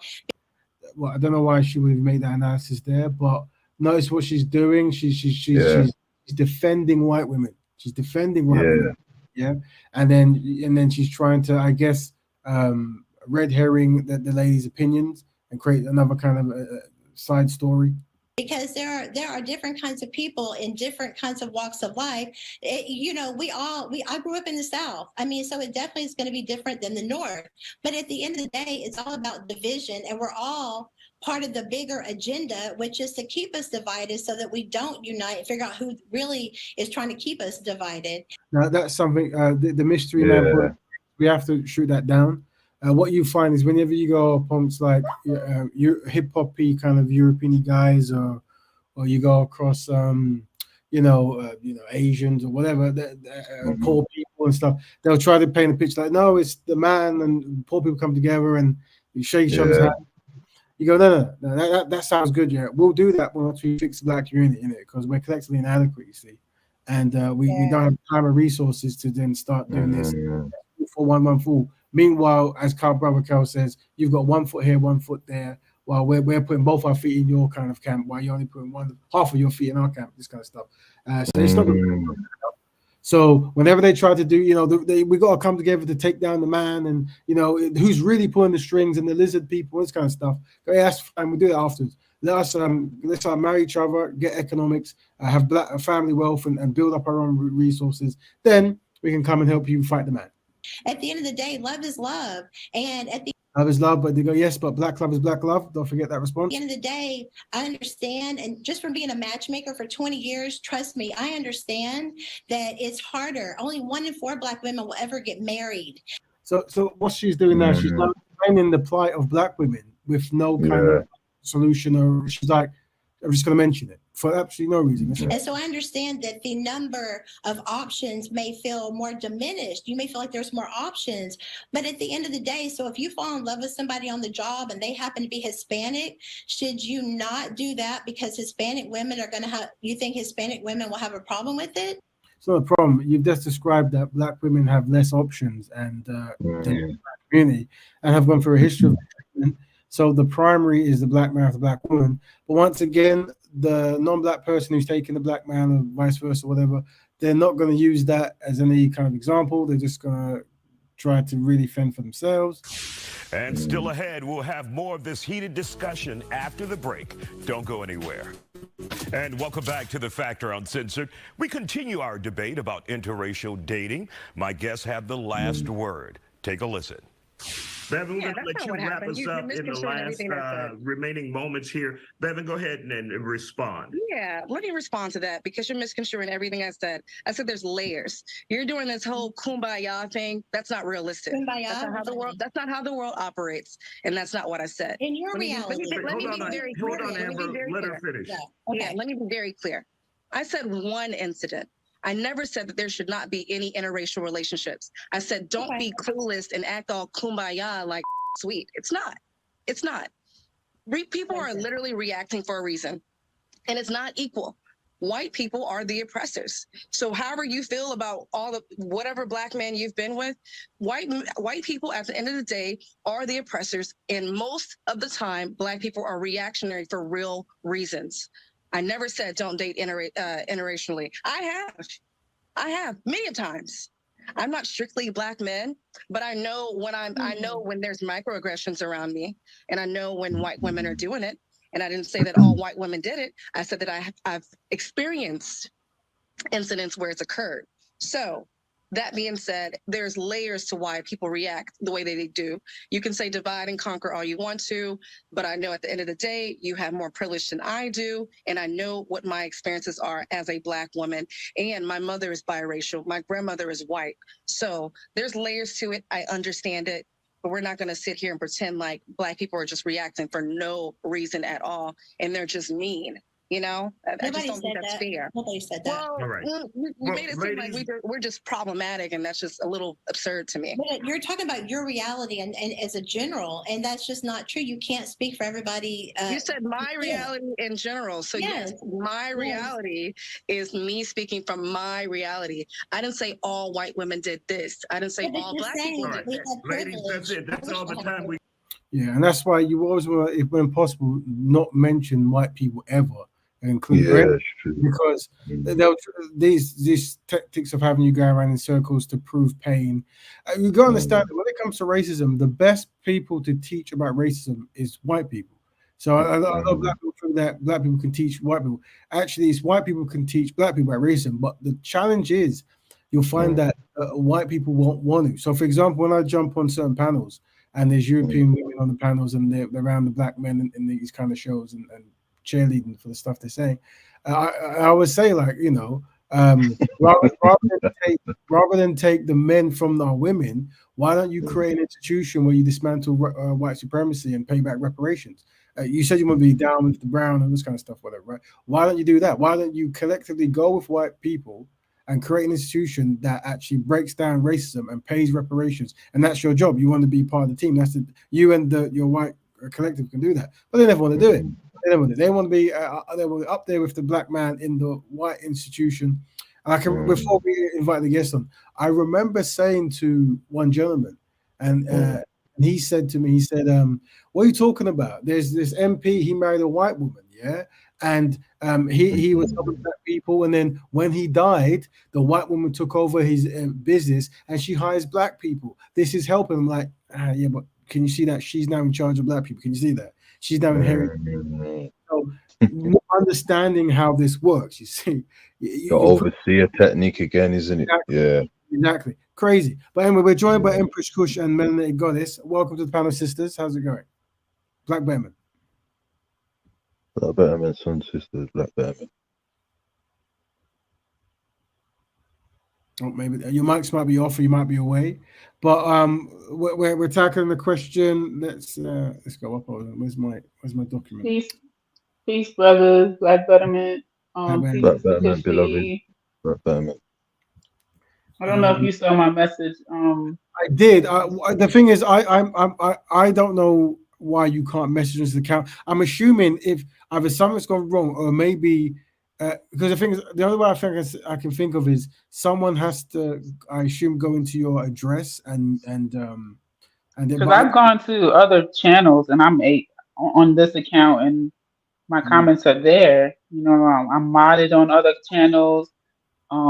It's just when I come here, I don't know. So I can put my email in the back, and I guess you can look for my please do email. that. Okay. And I'll see if we can run the search on that. I don't know what's happened there, but the question today is we've got two. What strategies can black people learn from LGBT homophobia campaigns? And can a white couple produce a black baby? We only use that topic because of two scenarios where two Europeans had a child and they had African DNA in the child, allegedly, and it was seen physically on the child, and they obviously were mistreated and they went through certain problems, whatever. But it's something that some people say doesn't happen or can happen. Some people say actually the woman in the family just met a black brother or a so-called biracial brother. But you know, I don't know. I wasn't there. So we were just coming, but then we obviously moved into the more important, the importance of practicing racial, black men marrying black women, this kind of stuff. And we remember to preference it towards unsynchronized black men, because the campaign is going to be targeted towards unsynchronized black, well, more so to get black men making black women the overall primary in all things to do with relationships and branding and this kind of stuff, right? And that's a very important thing. Very important thing. Where's these pictures going? Yeah. So you know, and then what we did is we also explained why there is diversity in black communities when it comes to phenotype, and also how the racial whitening process happens, and to also use these tools to help defend you, to let you know that it's necessary to remember the two strategies. I think I wrote it down here. So whenever you're talking about the importance of black people marrying each other, is we know through history, it's documented, the two main strategies to destroy the black community is racial segregation and racial whitening. You see, both of them, right? This is the main ones, and you by knowing it, you are then going to try to tackle it by starting the industry, marrying black people, and creating scenarios where each one teach one, looking out for our own collective benefit, like other racial groups do. And we're highlighting that every time racial groups come in, it's always the black group that gets mistreated by the group they married into. We're using this as a campaign to show the subservience of the black man, particularly, of wanting to marry the daughter of the non-black man or the white woman, to be specific, and how the pain and strain of that scenario seems to not really bother them. And this shows a subservient kind of mindset that needs to be tackled. They are becoming victims without knowing, or maybe knowing but not caring. And we're trying to find ways to really express that without the words we use then becoming a separate thing. Now, I was asked to download an argument from Brother Uma, and I've got it. Now, I don't know if it's going to strike me because I haven't blackified this one, but it should be done. if you kind of like stop and start, it should be all right, shouldn't it, King? Yeah, I think so. Let's see. And say fair use to, the little fair use disclaimer. I'm listening. It should be download. Let me see. Download by date. Let me go to the bottom. Is it this? Oh boy, you know what? Let me just see. Let me cancel that. Where's the download sign? Downloads. Downloads. There we go. Downloads. Show in folder. What's that? It wasn't zipped up. Is that dodgy? Hold on. Oh, rolling mine. Oh man, why did it download this software download it as a web file? I don't know why I would do that. So I'll see if I can download it again. But meanwhile, we're joined by Empress Kushti and Melanated Goddess. Welcome to the show. Any views on what we're talking about thus far in any capacity? Feel free to give us your opinions. Do that. Let's see if I can do that. Well, I was commenting away in the chat until I realized I really wasn't. That's what made me hit the link, because I was there. So one of the things that I did say is that that I noticed very quickly is that the white woman referred to her children as biracial, and that was something that Nine Ether had a show. I think it was earlier this week, and there was this conversation about, do we call our mixed race people? Are they black? Are we ignoring their other parent? People were getting offended when women were saying that a black child cannot come out of a white womb. And here it is, out of the mouth of a white woman, she sees her kids as black, mixed race or biracial. They're not black. She didn't call her children black.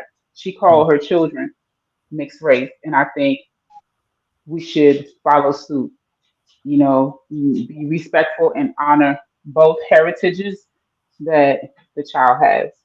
I strongly disagree. I see where you're coming from, but I strongly disagree with that. And here's why. Whenever this, I get it. Whenever this argument comes up, it usually, from my study, it comes from a history of black men not picking black women, and then a discussion comes by a black man saying, "Well, I'll just produce a black child with a white woman." Yeah, and the defense to that, which I get it, is, "Oh well, you can't produce a black with a white person." Whether that's true or not, I think the brother here gave a good response. This is what he said. Hold on. Question here, I'm going to address this one because this one can be confusing for a lot of people. Is calling ourselves black as mixed race men denying half of our heritage? In my view, absolutely not. Race is political, not biological.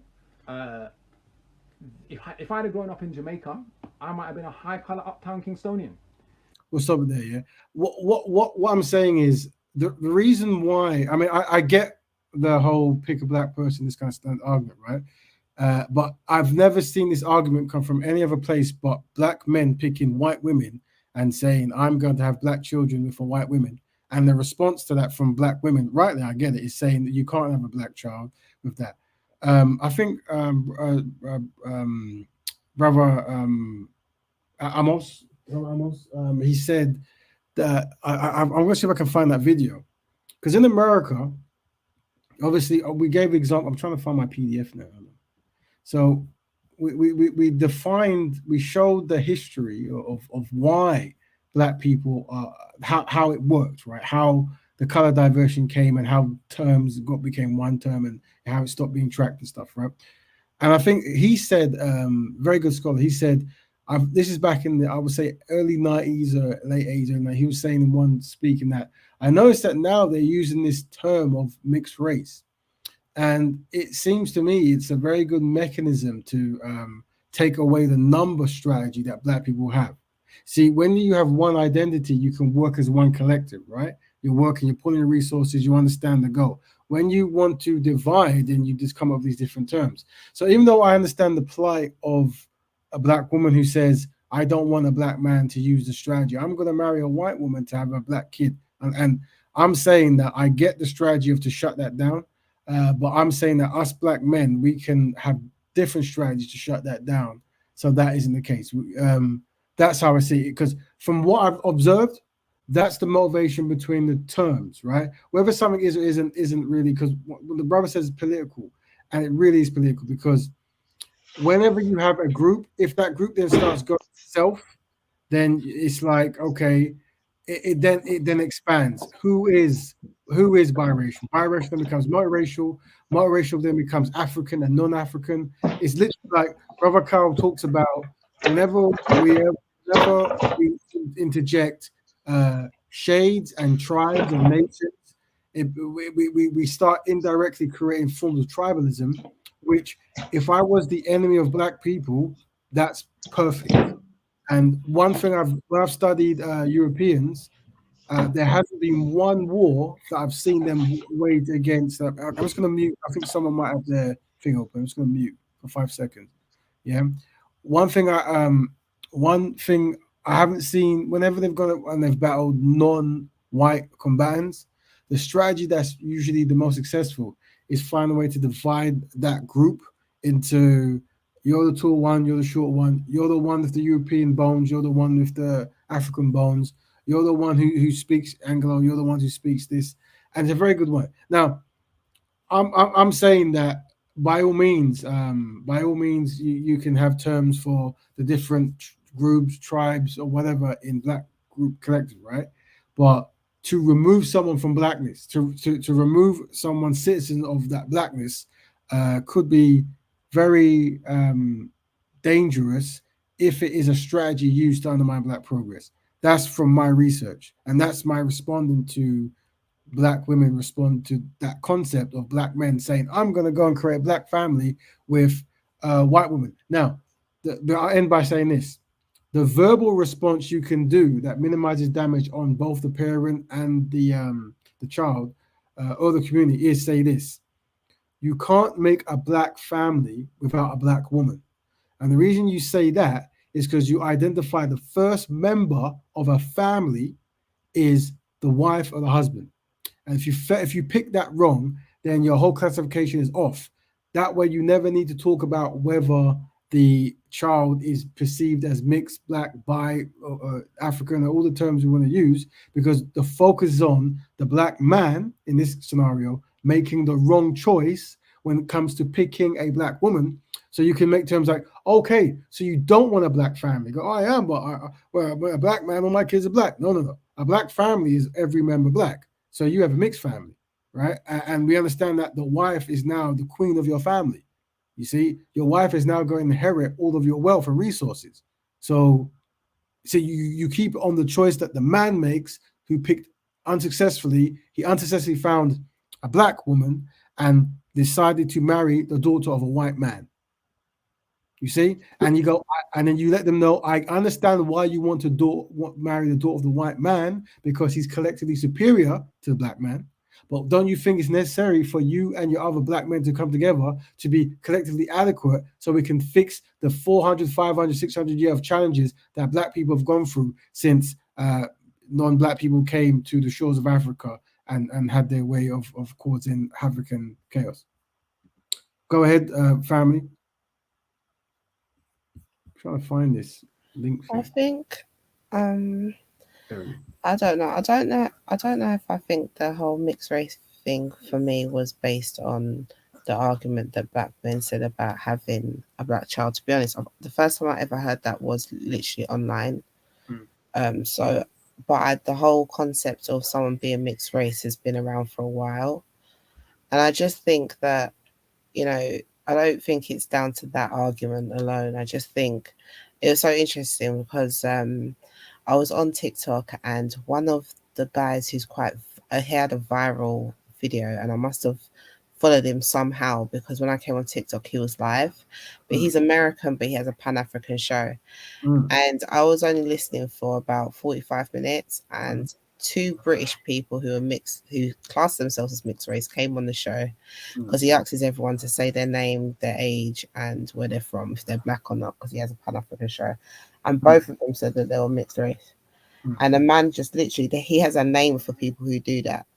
And it was just constantly happening. They were both from Britain. And I think it's that kind of thing as well that kind of gets ignored in these kind of conversations, the fact that they class themselves as mixed race. So it's just the optics of black men like enforcing a title on people who don't want it. It's not good optics either. So I don't just put on them that they are black, because it makes no sense to do that when they'll be the first one to contradict you and say they're not. Like, I mean, even Tyrese, I remember Tyrese, like, he got with the woman before he is with now the wife, the one that he was crying about and everything, saying that she stole his kids, wanted his money. But at the beginning, he was in love with her, and he said that that's my black queen. And literally within an hour or something, she did a tweet back publicly and said, I'm not black. So, I mean, it's just, this is what I mean. Yeah, so it's just like, you're missing the boat if you keep doing that and forget that these people are literally screaming out that they're not like that.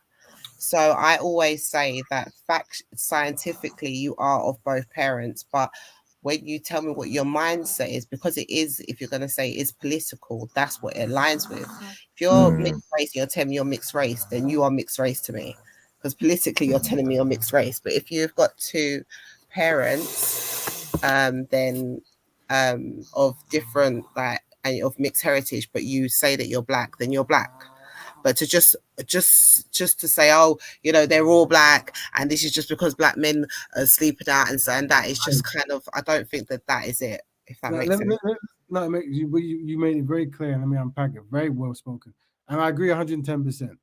What I'm saying is, was just to identify the concept where someone tells you who they are, and then you're arguing. Never do this. This concept goes even way beyond biracial. It comes down to, some people want to identify for a religious group and they want to identify for a tribe, whatever. And it's like, yeah, sure, cool, right? You don't tell someone who they are. You have a branch. You go, these type of people can do what we're doing, and we'll work with them. Whatever they name themselves, up to them. So I do agree with that concept, right? But what I'm saying is the narrative of telling of the narrative of what do you call it, of saying, oh, you're mixed, I'm well aware of the argument, and it does come from the pink pill and the swirling kind of community, of where that war between those particular black women and a particular black men, and that's the back and forth narrative that goes on. That's where this is very prevalent. But I end by saying this: you kind of define people by the synchronized in the group, not the unsynchronized. So when you see in public, there might be certain people from a certain ethnic group at a higher rate that comes and says, we're not black, whatever, right?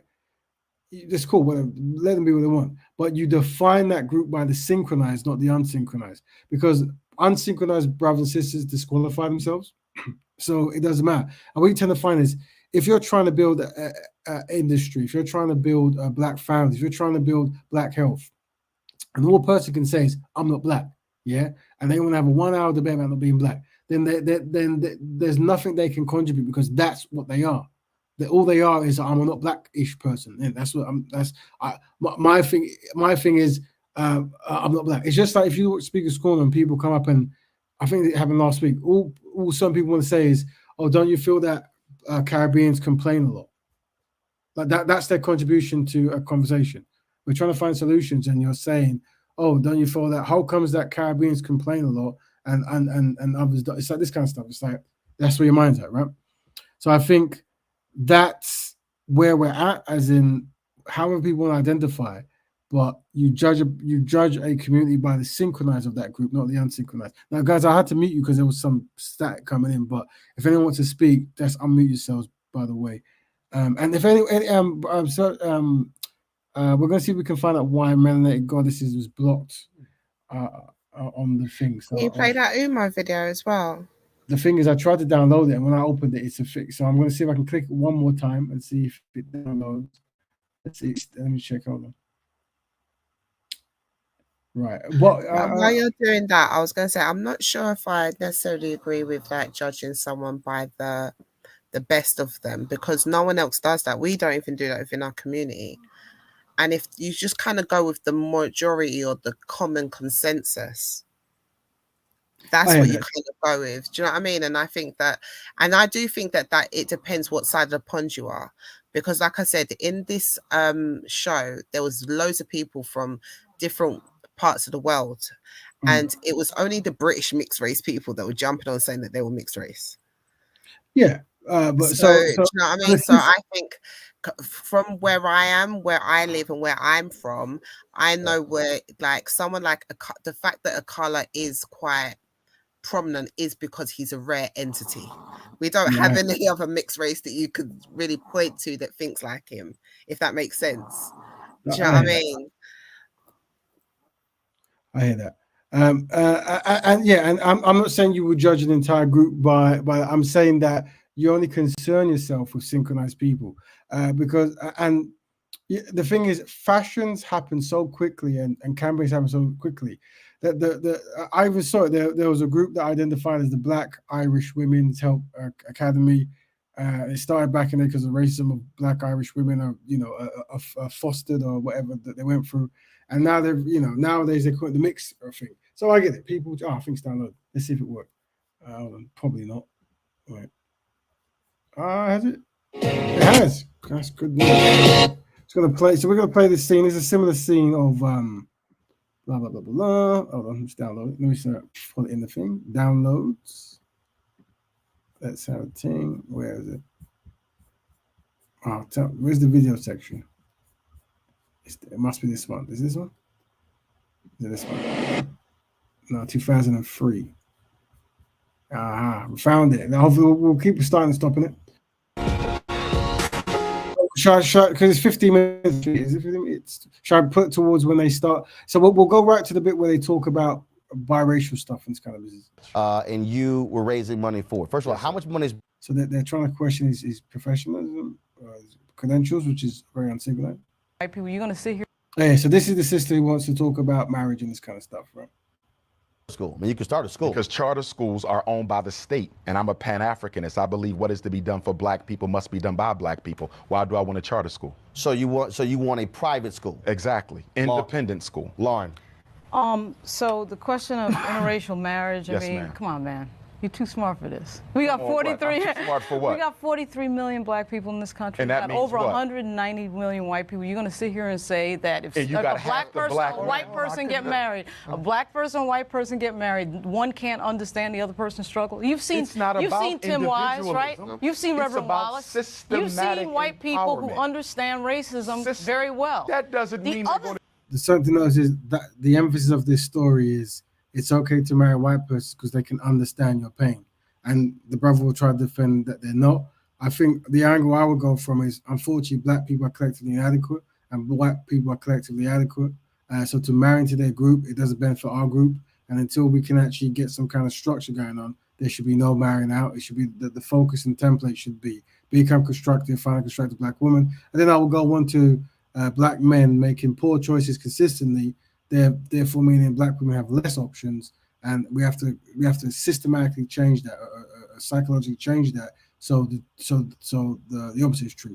But focus on the fact that we are falling behind drastically because of choices black men are making, not making, I should say. Is there Robert Raven? Is there another one?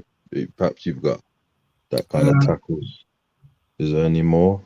Are you talking about? It's the one of the black woman who does the rap dedicated to Umar, and she's pregnant. What? I ain't seen that. Is that new? Yeah. 1 second, I'll get it for you. Look in your messages. Look in your WhatsApp. Oh, okay? Let me check. I didn't know that one. Let me check. We're joined by. We can't read your name out, but anti-niggas blaming. But bless up anyway, and yeah, forgive me in it because I'm very impulsive at the moment. But Rap Raven, I'm listening to you. I'm like, all right then, cool, yeah. So let me ask you a very direct question, right?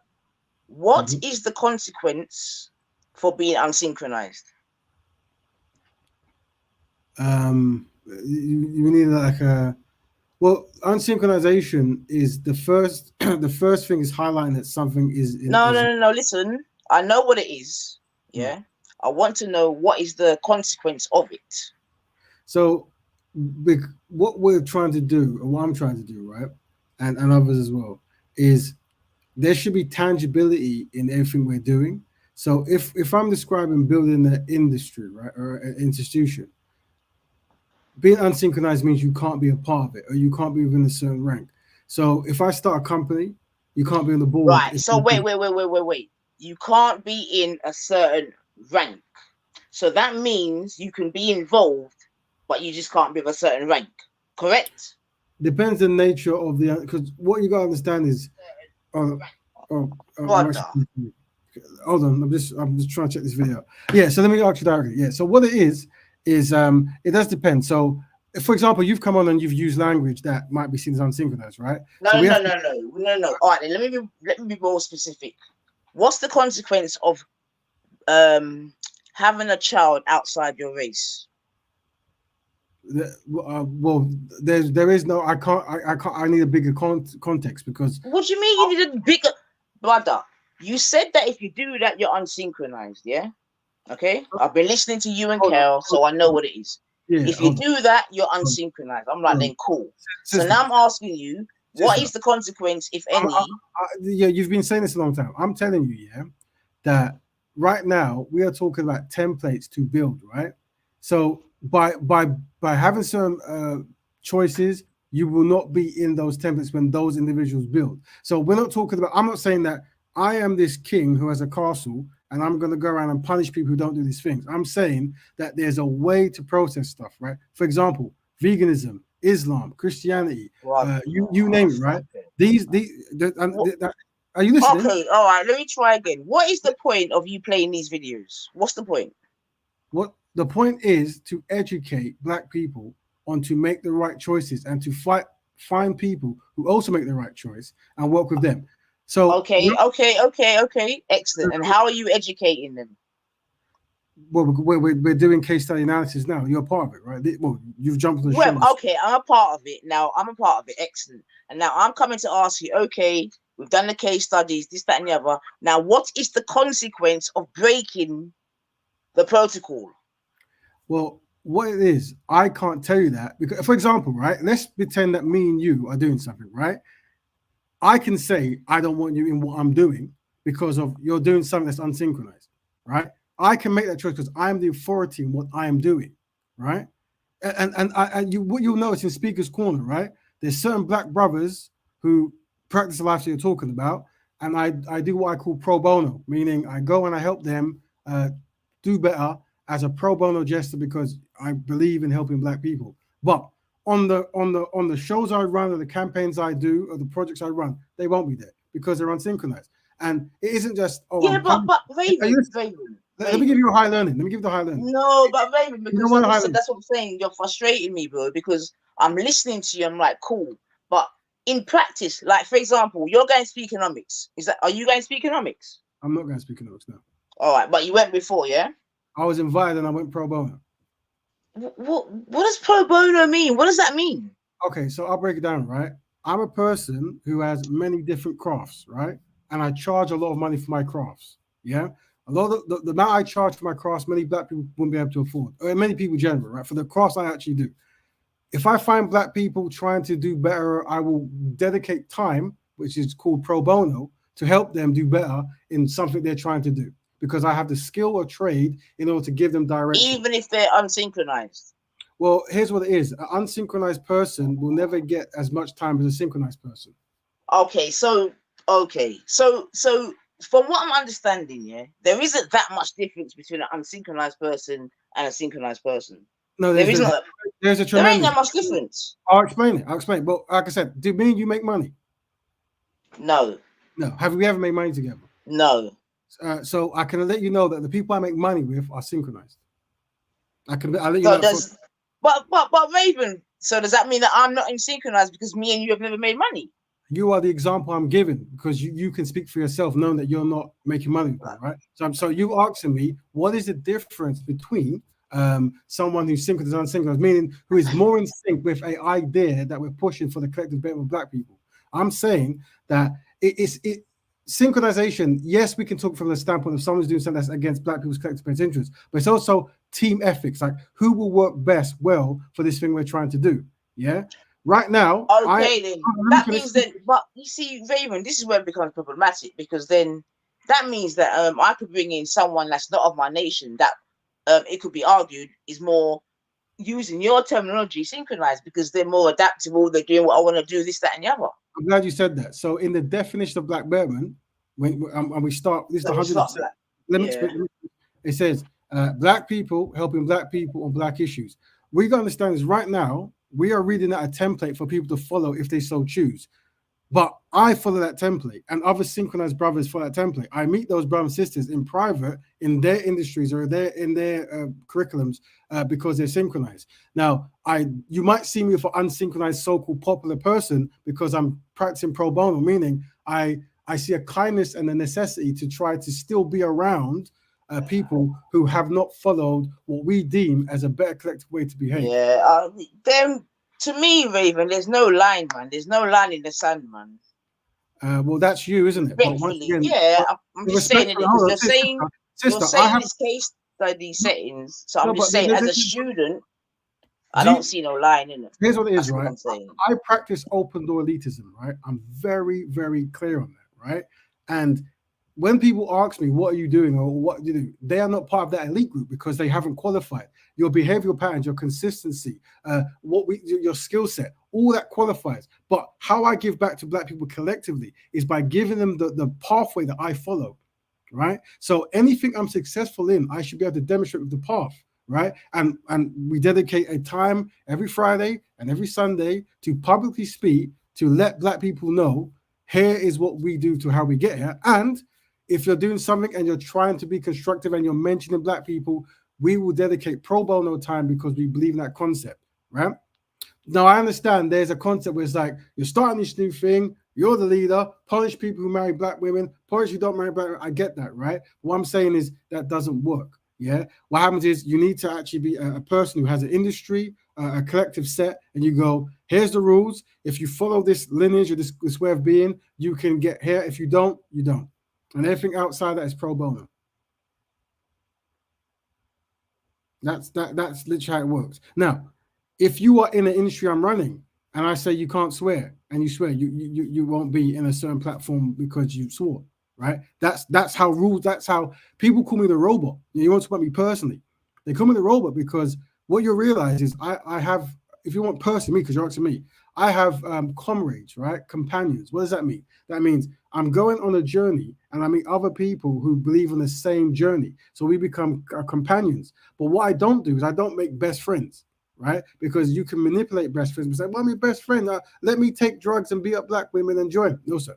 You have to literally follow the code. And there can be no concept that makes me sway from that code, right? So when you talk to people who are synchronized with Black betterment, these concepts are easy to understand, but they come at a high echelon because they've spent their life learning particular skills that are beneficial that we utilize to benefit Black people, right? And this platform, Raven. Can a non-Black person be synchronized with Black people if they're practicing quote unquote Black betterment?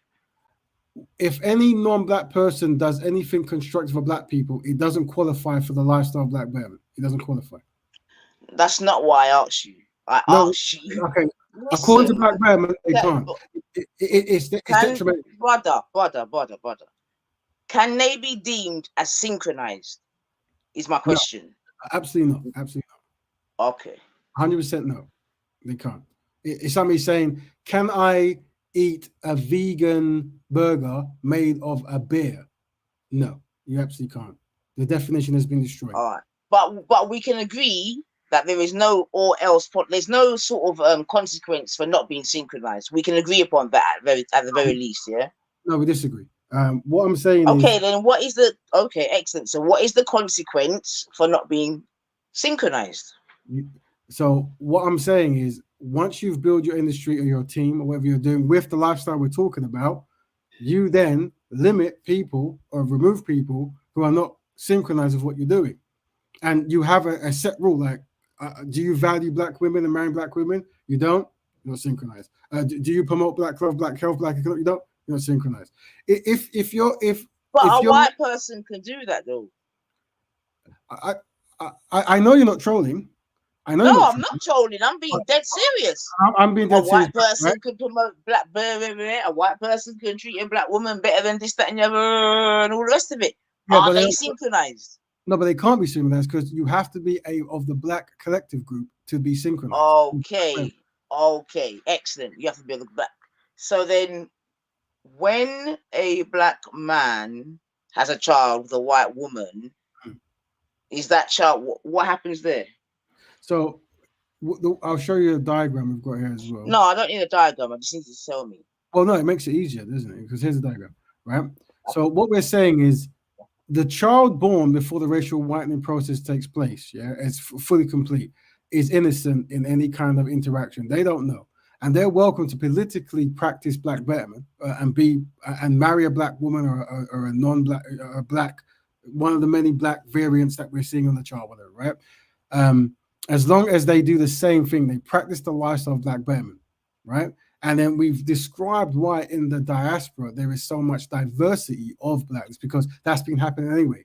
Black people of different shades have gone back into the community and they've made more shades, they have more diversity. So we're saying what we now define as a black group, you can carry on, but you have rules. And the rules is black first, black people, black betterment. That's so what you're saying is that you can breed with anything, but as long as you practice black betterment, it's all good in the hood. No, so I'm talking about the standpoint of the child. So you see this brother here? Can you see the black brother here, the dark brother? Yeah, he's had a child with this individual here. This child has born, and then he raised up and watches Black Betterment TV. He goes, you know what?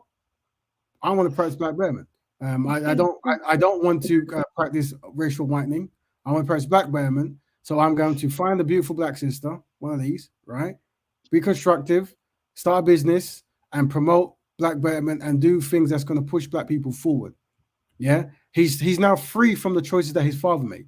Yeah, that's his father. His father can carry on doing whatever he's doing because he's unsynchronized, and However, the way the lifestyle works is because it's an individual choice thing.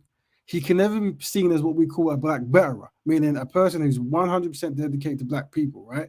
If he's to anything to do constructive, he can pick one particular task, which might be building a school or building something that is just for black people. In that task, you can call him a black betterment builder because he did that one task for black people. The psychology behind this is saying that when pro-black people get together, sometimes we're so intense and strong that we just cast everyone away, right? And I think there's a value in that, but there's also a value in open the door saying that even though you can never be a black belt, you can also do things that's beneficial and you'll be recognized, right? Oh, wait, 1 second. So there's also a value in what, sorry? So there's a value in a black person at some point in their life of being unsynchronized or not hearing the word of black betterment to do a particular task that is just for black people, right? So there is no all else policy, Raven, and that's what I'm saying. Like, I don't think ultimately, I don't think you understand how ideologies and lifestyles work. It's like me saying, it's like this. Imagine you're overweight. What do you mean? I don't understand that, Raven, man. Listen, come on, man. Let me explain, then you tell me yes or no. Imagine you're tremendously overweight to the point you're obese and it's painful, right? Now, what happens is there's going to be a man that says, here's how you lose your weight. And that man will make, or a woman will make a list of you eat this in the morning, you eat that in the day, and you jog here. And when you do this for 5 months, you will be this weight. And you say, well, what's the consequence if I don't do that? Well, then you're going to remain the same, innit? You're not gonna have any betterment in that area because you're falling apart. You're not following the plan. Yeah. But when you follow the plan, you then net with other people follow the plan. I don't have power over people to say, I'm going to jump. Here's what it is. You're not going to see me jump on people's It's not about power. It literally is. Yeah. It's about, I'm following your I don't want to use the word ideology or whatever, but I'm following your thing. And I'm like, all right, then cool. But seemingly there's no, like I said, there's no or else policy. There's no deterrent. There's no problem if you as it were come out of line. You get me? So now I understand that even though you may speak of and Brother Kale as well, because I'm not leaving you out, speak of unsynchronized, this, that, and the other, it doesn't really make any difference because you could be unsynchronized and still kind of maybe go to the second or third part of the rung. Do you know what I mean? So for me in 2023, that's not really a deterrent for not being synchronized. You see what I'm saying to you? Well, And then I ask you a couple agree. other things and you say pro bono and this, that, the other. So to me, it's like, well, you know what I mean? I don't know what you mean. As Black Betterment, there's I think what you still those that are unsynchronized have still got very much access to you. So yeah, which is not a problem, but at least I've got a better understanding. That's all, bro. I've just told you that I make money with synchronized Black people and then in the process, we're hiring people from Africa. We're in an authority position, looking to hire a plumber or a designer or whatever from this company of Black people to do things, right? These choices, these people on the board member of doing these things are Black Betterment, the Black Bearers. Yeah. They've passed the test that we believe in the same thing. You're going to see me on a stream of a popular Black person who loves loves white women or whatever it is, whatever they're doing, but they're doing some kind of activity where they're raising awareness for women who are abused, Black women who are abused in Cardiff. I'm going to support that, right? I'm going to do a pro bono work and go, I believe in what you're doing. Yeah, and that's fine, but maybe. But what I'm saying, what that tells me is that there's no line, bro. Because that means that I could be unsynchronized, but if I'm just dipping my toe in some kind of Black Betterment, then I'm good. And I ain't got no problem with that. You see? You don't understand, and that's clear. And that you will always be confused. You will always be confused. We just said that in what I am doing, there are rules. Now, I would recommend in what you're doing, you uphold those rules. But if you don't uphold the rules, I can't enforce that, right? I'm saying that you have to qualify to be with me on an economic level. You have to qualify. I'm not just going to hire any Black person. It's your skill set and your determination for Black people collective progression, right?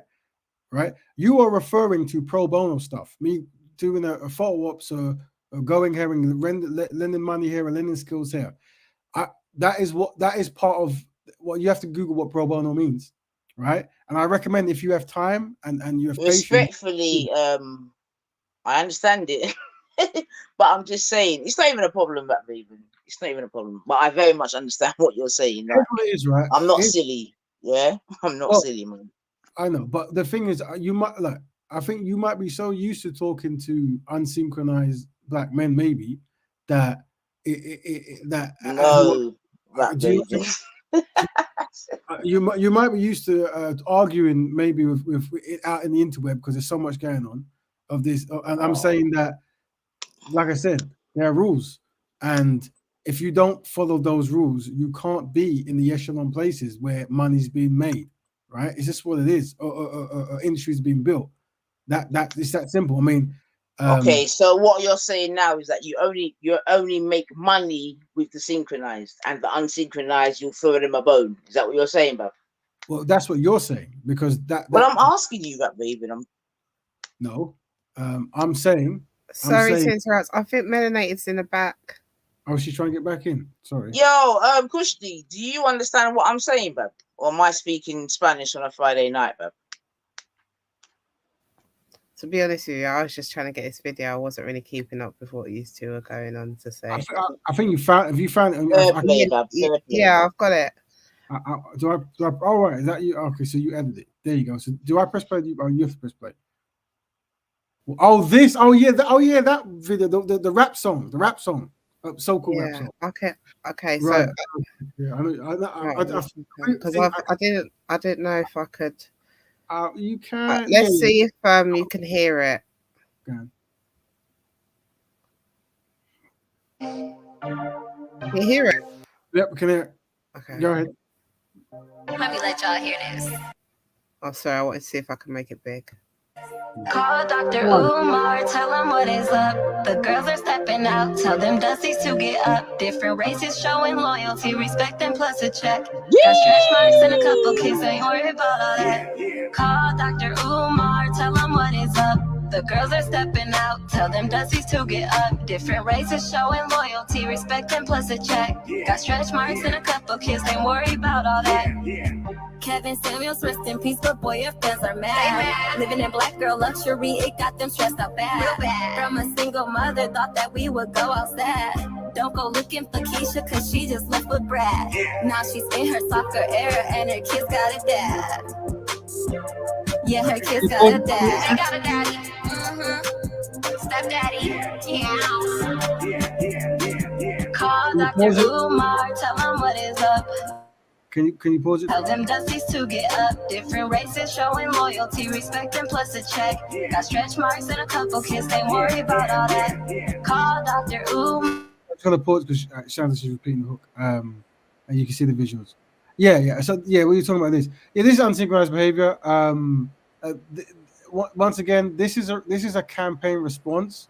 So by the words she's using and doing, this comes from the red pill back and forth. I've muted it. I'm sorry about that. Yeah, it's coming from the red pill back and forth between the men and the women, and she's using the lingo. So dusties and all this kind. This is the lingo they use when they're back and forth. Yeah, this is black men have done similar things to this before, and once again, like where you're seeing strain in the community where it's going so far one way that now you're seeing women do it, right? And these are defense mechanisms that people do to justify their insecurities. Is trying to flaunt the things that people say you shouldn't do in the face and try to do it. No, it won't have any kind of effect on black men. Black men will just view this woman as and they'll have a word in their mind. So that's why we have to have a different response of going back to black men and having black men lead, create institutions, and value blackness and campaign. And I think if she really hold on, wait. So wait. So why will it not have any effect on black men? Because of how black men process information at the moment. And how do they do that? They'll view her as like they'll view her as taken in the sense of she's listed the things. Hold on, they'll view her as what? Sorry, as taken in the sense of taken. Let me explain. So what this individual's done, and she's showing you she's taken. She's married. She's showing you she's taken. Yeah, so if you can't ascertain that, you're a little bit dunce, really. But what I'm saying is what she's done is she's listed the things that those particular men have said they don't desire. Yeah, they're not going to then start designing those things, right? Because this is coming from a place of combat, but it has. I understand what she's trying to do, but remember, she's trying to be happy. Why is it a place of combat though? Why are you interpreting it as combat? Why not just like a message or whatever? Why combative? Because it's part of a back and forth of combat. So she's a back. This is a response video to she used words like dusty and I can't remember half the other stuff, but these are pink pill talking points. So when you put them in a term, there's like a back and forth battle. What I'm saying is how black men, how we should respond to this kind of stuff is to actually go back competing for. You are competing with the white man to create your own industry, your own beauty standards, and unfortunately, beauty standards. That's right. So what it is the white man, the European man, he's superior to the black man at marketing the beauty standards of Europeans, right? And because he's superior to the black man at doing that, you're finding many black men who fall for that campaign. Just imagine, like as a person. Yeah, but whoa. Yeah, but at the moment. You're talking from a black man's perspective, but she is with a white man. She's irrelevant in the sense of she's irrelevant. Very irrelevant. And what I mean by that is whoa. Hold on. She's irrelevant. Hold on a minute. Why is she irrelevant? Because regardless of what she does or doesn't do, black men need to create the scenario where this is cool. Then that means all the black men that with white women are irrelevant. No problem. I can work with that. Yeah, I mean, people are making decisions to disqualify themselves from Black society, right? I don't And really understand when you. Oh, either I don't understand what Nine's question was that you said why you said she was irrelevant, but I'm not understanding why. No, Rap Like Raven her is saying that message, she's I think her irrelevant. message is. I think her message is not irrelevant though. Her message is like her message should be taken that like the things that Black women are degraded about are being accepted and embraced by non-Black men. It should be a wake-up call. It should be like, hello, you guys saying don't nobody want that. Clearly other people do. You know, clearly it's not as undesirable and blah blah blah. Like that's not an irrelevant message. well, put it this way: this argument comes from an unsynchronized person and arguing for unsynchronized person. So all the points they made are irrelevant in the sense of a pro-Black Betterment concept. These are things that don't cross our mind, right? But No, that's no, but no, you no, no. literally But just said an unsynchronized person, if they started a school, now everything was cool.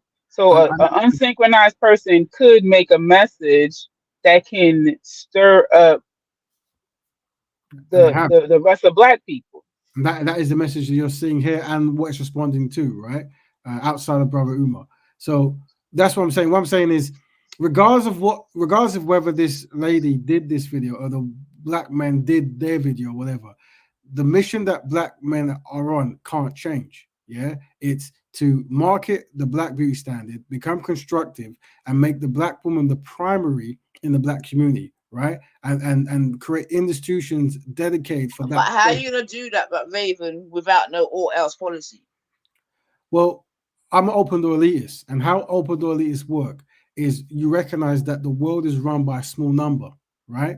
So when you know that the world is run by a small number, you find the small number of people who are going to work on the campaigns. So this woman, Raven, let me ask you a question. I'm giving a very good example that you don't want to listen to, but it's very important. This woman isn't. Let me explain. This woman hasn't come up with the lingo or the verbiage that she's talking about. What she's done is she's felt a certain way in life because of something that's happened.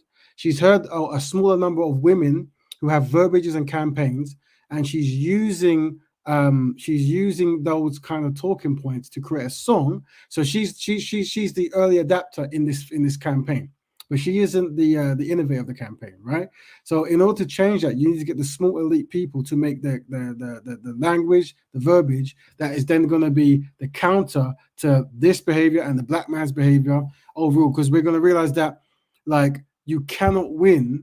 But once again, I put no blame on the woman. I put blame on the men because men are leaders. I don't even understand what you're saying about Raven. What are you saying, babe? Right now, we try to express here that, and we start by saying the primary to fix the Black community is the Black men, especially when it comes to the beauty standards and Black women finding men. Black men, the campaign is that. So Brother Umar is correct in what he's doing. He's trying to highlight that important, and everyone jumping on board is correct, right? But naturally, because of the diabolical... Has he got an all else policy? You have to go on his panel and ask him. But what I'm saying is, you have to, I can't speak for him, right? But what I'm saying is, that small group. Do other nations have all else policies? You have to talk to them. You have to talk to them. No. I'm asking you because you study this shit. Like you study this stuff, innit? Yeah. So in your studying of this and other nations, innit? Because in order to study Black Betterment, you would have to also be able to compare and contrast elsewhere, right? So do other nations have all else policies when it comes to this kind of thing, i.e., marrying, interbreeding outside of your race? I'm sure they do. I'm sure they do. Now, okay. Hold on, sister. What would you like to adapt to? Because you're asking me a question, but what would you like to do to make the thing you want to hear happen? From yourselves and persons like yourself, I would just like to maybe hear of an all else policy. Sister, hold on. I'm giving you power. I'm saying you are now in charge. You're the queen of queens now, right? And you dictate what all black people have to do. What do we do? You're giving me power, did you say? You have full reign to make any decision now. What do you do? Tell me. You know my thing already, though. You get me? But it's not about me, innit? I'm saying. Hold on. I'm saying. Hold, because I know you're not trying to troll, but whenever a person asks you a direct question, and you don't give an answer, then we're gonna go in circle of talk. And then one of the challenges with the black community, especially when it comes to Speakers Corner, is we just talk in circles because Speakers Corner. Yeah, this community is sprung up from Speakers Corner. It really has, right? So the UK speaking black, this kind of stuff. It literally comes from Speakers Corner, and people going there and getting their own space, and then finding new people to come along. But that way of thinking of circular talking, and I'm going to say it louder, but with no solutions, right? Is problematic. So I'm saying to you, you are the queen of queens. What would you have us do? Like I said, going by you. Remember, I'm speaking about my thing is very clear already, innit? I'm very I'm black family first, innit? So I'm not about the whole mix this, that, and the other, right? Cool. My all else policy, as it were, is just to bun them out and keep it moving, innit? Yeah. What does that mean? Break that down for us so we can quantify and we can copy it. You know what it means, man. Yeah. I'm well known on it. I'm well known in these YouTube streets. Raven, I'm telling you, innit?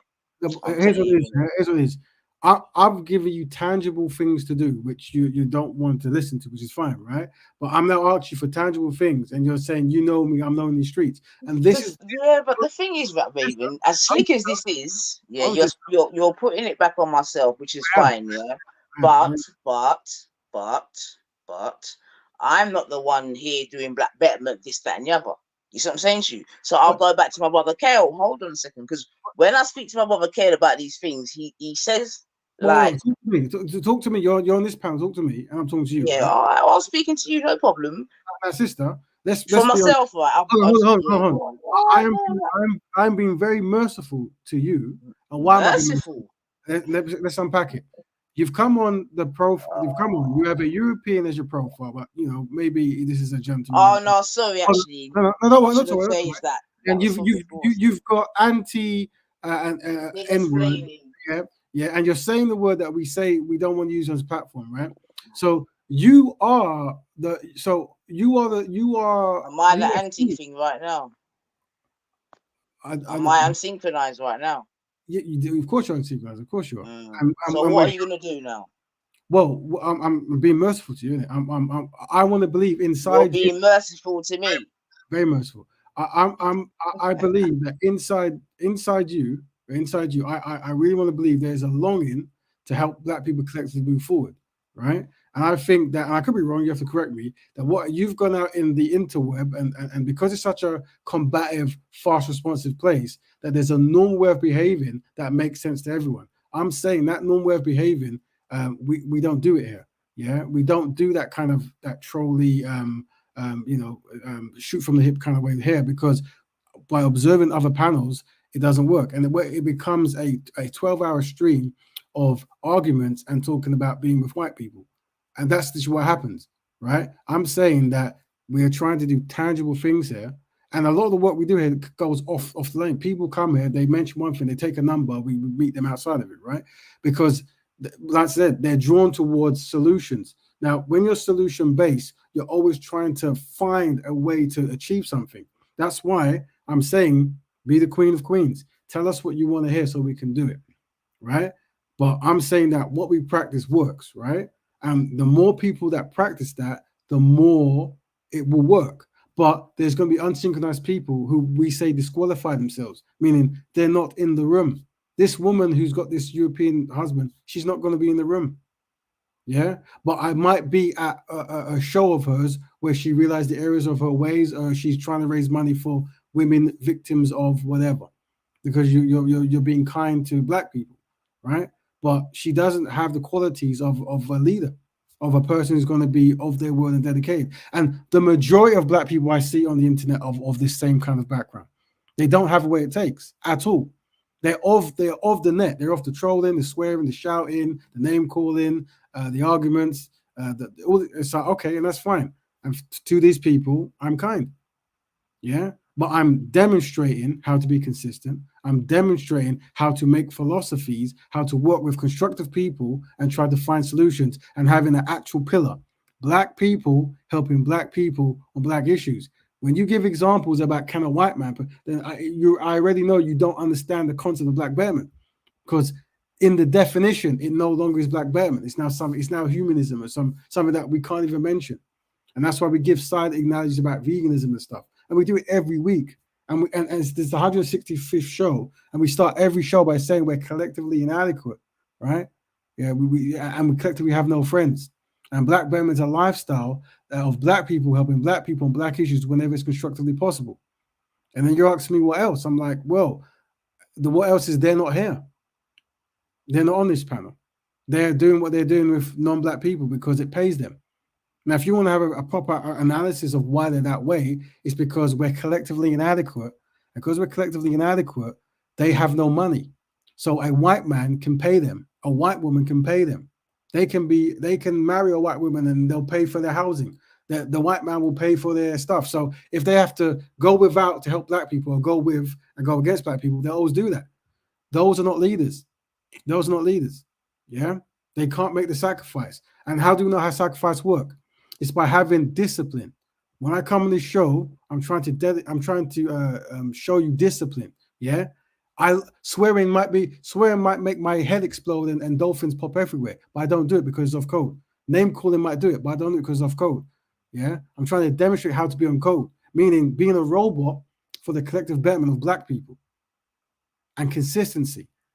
I want you to pull up a video of me not being consistent in the words I've said in the 5, 6, 7 years I've been on these kind of speakers corner streets, whatever, right? I've been very consistent because I follow a code. And if you follow a code, sister, you will also be consistent as well. And you're always welcome to participate as King Brother Kel does, and Empress Kush does, and Manny Goddess does. We come on here, we see problems, setbacks, and we try to work on solutions. That's it. We don't complain, we don't get angry, we don't cry. We literally, there's a problem. One of the problems, and we talk the Trinity of Triumph, right? Black families, Black health, Black economics. In the Black Family Challenge, we're making Black men value Black women. And how we're going to do that is by making Black men collectively compete with white men by acknowledging that white men are in a collectively superior position and Black men are collectively in an inferior position, and white men are collectively adequate and Black men are collectively inadequate. And whenever we go on these panels and the first thing they say is, why can't we marry white women? We go, aha, you're demonstrating it. You're demonstrating why we're inadequate, because you can't even speak about your own people for more than 4 seconds without talking about the daughter of the white man. You see? And they're disqualified. And that's why they're not at any board level. That's why I don't see them. I only see them when I go and do pro bono, meaning I'm helping them make money, helping them feed their kids. I'm being kind. As I'm being, whenever people come on and they're unsynchronized, and I try to get them synchronized, I practice kindness. I hope that makes sense, sister. Now, family, we are hitting 1 o'clock soon, so we're going past the cricket score at the moment. Is there anything? We just listened to a rap, a so-called rap from a sister who is talking about pink pill ideology and swirling ideology. No insult should go to the sister. How I would recommend we look at this is, until Black men create the ideologies and institutions and the campaign that makes Black women the center of Black men's world openly, you're going to see more of this stuff happening. Have pity for these people. Whenever you try to undermine your own people on a campaign with the descendants of those people who robbed and killed you, you have to have pity for these sisters and brothers. They don't know any better, but that's why they can never be in the room when you're making decisions. The example we give you, she is using campaign language, meaning a smaller, superior number of women who were anti-Black had a campaign, and they gave her the language to use. Our job is to give the brother and sister the language. Whoa. What do you mean? Why are you saying that they're anti-Black? Why are you saying that? So this is anti-blackness. Whenever you are in the arms of a European and you are mocking black people, whether it's white or black, it's by definition anti-black. There is no pro-black way of not marrying. Okay, so no problem. So all the white men, all the black men that with non-black women are mocking it and anti, right? So, sister, I'm just going to be very plain to you, right? Just try to really swallow what I'm going to say. I'm one of the few people I see who's openly saying that black men are collectively inadequate, right? I'm openly saying that our group, men, black men, are collectively inadequate, right? So you never have to reference, are you saying we're inadequate? The reason why the women are behaving this way is because our men are not leading. We are our conquered people. Yeah, we're conquered. And we practice what's known as benchmark rebranding, where we have a low benchmark. And when we reach that benchmark, we think it's success. So this woman thinks it's success. And I hope she has a good life. But as a collective concept, we can't expect white men to marry black women or black men to marry white women. That is not how communities form. This is inadequate. Yeah. So out of kindness, we ignore this woman and we carry on with the plan of creating industries, ideologies, and concepts. Yeah, but my problem is right there is that you do not ignore the black men that do that. So are you aware that at a certain point, people like me are the most insulted on the internet because I speak about black love? Are you aware of this? Do you ignore black men that are with white women? How can I ignore them? See this? Oh, you're contradicting yourself, bro. So why are you gonna ignore her? Why should we ignore her? Well, here's what it is. I don't know this woman. Just like if you show me a picture of Carlton Banks. Are you listening? Carlton Banks was just on the last video that we showed, and he's with a European woman. I don't know him, so he's disqualified. So, I'm saying. So that, if you did know her, would you ignore her? No, if I knew her and she was doing something constructive, I would support it, but I wouldn't support the action she's doing. No. Yeah. All right, Raven. Cool. I mean, who have you seen who has practiced anything else? I mean, what I say I'm quite consistent with, right? If I know a person, they're black, and I've got time and they're trying to do something constructive, even though the 99% of black people are unsynchronized or in some form of error proneness, right? This utopia of roboticness is very rare, where someone can just be lived by code with their life. People will be a victim of their past and it will reoccur. So you always give them a door for betterment. And sometimes the choices they make might be long lasting. Drug addicts has a long lasting effect, right? Because you're constantly in a dazed state.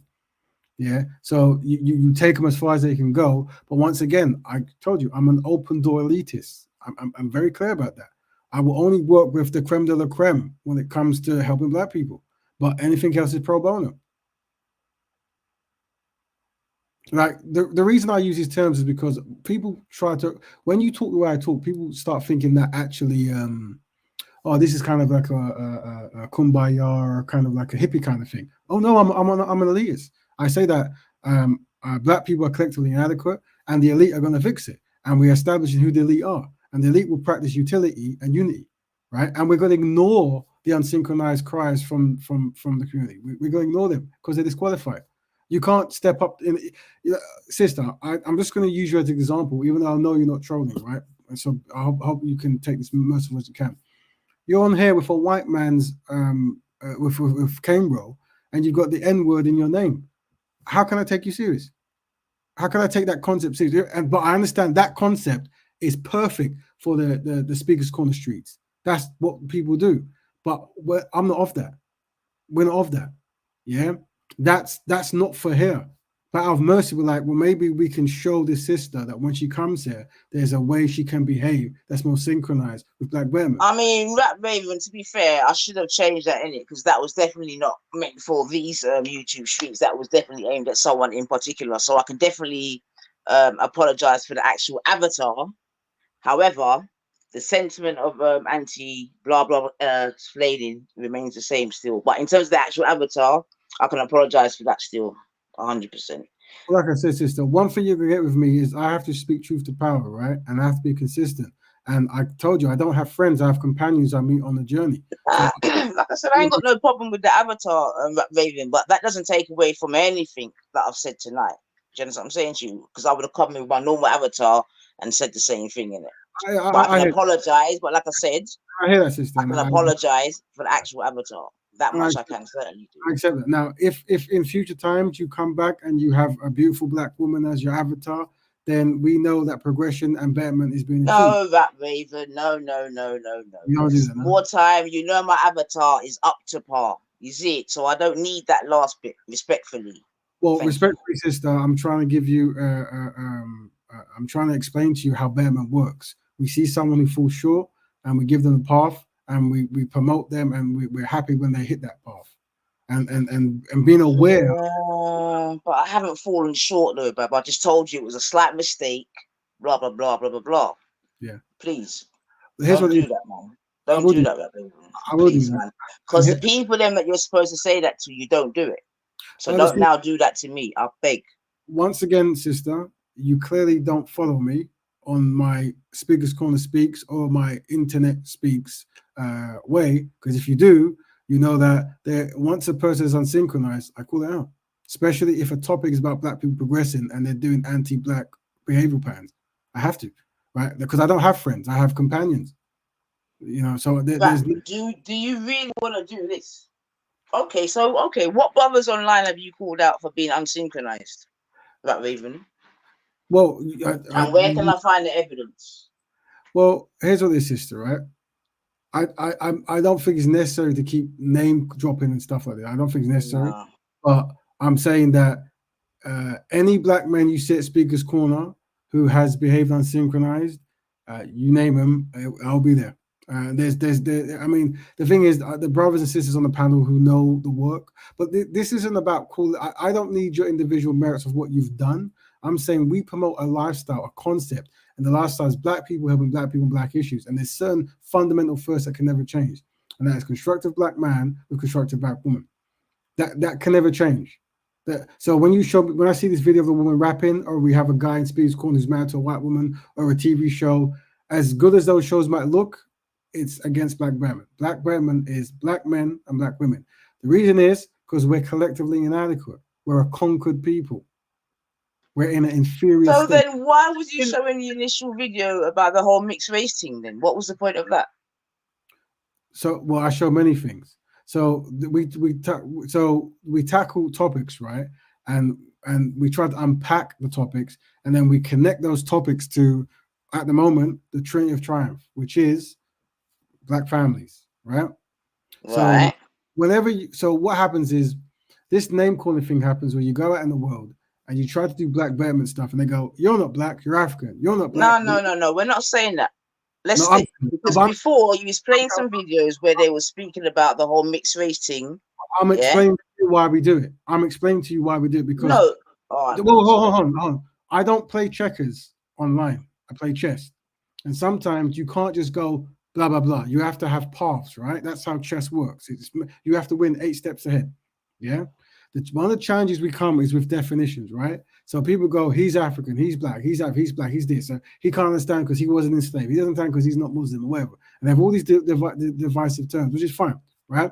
So it's how can you take all that information and that energy and make it work for you, innit? Right? So we showed examples of racial whitening, and we showed that historically this concept destroys black people by definition. But have no fear. Before that concept takes root, your offspring can still practice black betterment. They can still reverse that. They're not doomed to be destroyed if they make the willing choice. If they make the willing choice. In that process, it's not handed to run around and say, you're a Negro, you're a mulatto. So then it could be the same. So basically what you're saying though about Raven could be applied to her children. The same woman that you're here saying that we should dismiss her, she's irrelevant, this, that, and the other. I never said dismiss her. By your sentiment, no, I never could apply that to her children. I said I'm dismissing. Of course, her children. Right, then she's not irrelevant, then is she? She's very relevant. No, she's making a campaign, right? And the campaign is damaging Yeah, but it's irrelevant in the case that it's not going to change the necessity of black men promoting black love, black economics. And it's like tomorrow there'll be a new woman, tomorrow there'll be a new man, tomorrow there'll be something else that is unsynchronized. The mission never changes. The problem with black people as a collective, we're reactionary. This is a reaction to a video. She becomes relevant. No, she becomes relevant because based off of, her experience, how she is as a mother, and how she represents blackness, that would strongly influence her children even wanting to find black partners, even having been raised with a black white dad. So she's very relevant. Here's what it is, right? She's gonna do what she's gonna do, and all we can do is make. We're gonna make the philosophies, right? That's what we can do. We don't know this woman, yeah. We can campaign as we were doing before she did what she, and he does what he does, or whatever. And that is that black love is one of the most revolutionary, most important thing in any black collective, right? Now, what she's complaining about is having unsynchronized, error-prone black men. So the job is to create high-principled, constructive black men who value and love black women. But she's already, that's something for her to appreciate maybe in the future. But right now, regardless of what she does or he does or these other people do, it's never going to change that mission. Yeah, the philosophy of Black Betterment is there for them to listen if they ever need it. But we're not going to be bogged down with the amount of unsynchronized behavioral patterns because, once again, they're not in the room while we're developing the strategies to tackle what they're going through. If black people were collectively adequate, this wouldn't be happening. So the goal is to be collectively adequate. So this becomes a hiccup in history, right? And it's been a hiccup for many years. Black men have been unsynchronized, dating out and not valuing black women for so many years. Hence why this philosophy, which comes from a small campaign, it comes from the pink pill and the swirling community and how they create language and prototypes for black women to follow to have a weapon to defend themselves against unsynchronized black men who demonize black women's features or black choices or black whatever they find uncomfortable. Yeah, but come on, Black Raven, that's not really true neither, is it? Because this has been happening way before even the civil rights movement and that. So to say that this is just a result of the pink pill or whatever pill, nah, I don't think that's true, man. Like, this is a long time happening, man. Come on now. So when I spoke to Empress Kush, I was very clear that how it works in order to minimize anxiety and to have a better strategy is black men fix black men and black women fix black women. You see, that's why I very rarely speak on black women directly unless I'm highlighting how black men have affected that choice group, right? So, but I do understand that how leadership works is once you create the path, people follow, they don't even know they're following. So the idea is to make constructive black leading men who create the campaigns and concepts where these people fall in line. This woman is falling in line with pink pill ideology because she had a problem. What was the problem? The problem was she couldn't find a man, or some man was aggressive, or the black man wasn't rich, or they were just useless. And she had kids. You're making a lot of assumptions, Black Raven. Yeah, serious, man. That's dangerous what you're doing, though. It's not dangerous. Why couldn't it be that she just met this Mzungu and fell in love and forget this woman? Then we're talking about the concept, right? Because we don't deal with individuals, we deal with ideologies and institutions, right? So the concept is we understand that black women are not best pleased with some of the options that they're delivered by black men. This is not unknown. So the idea is to fix that.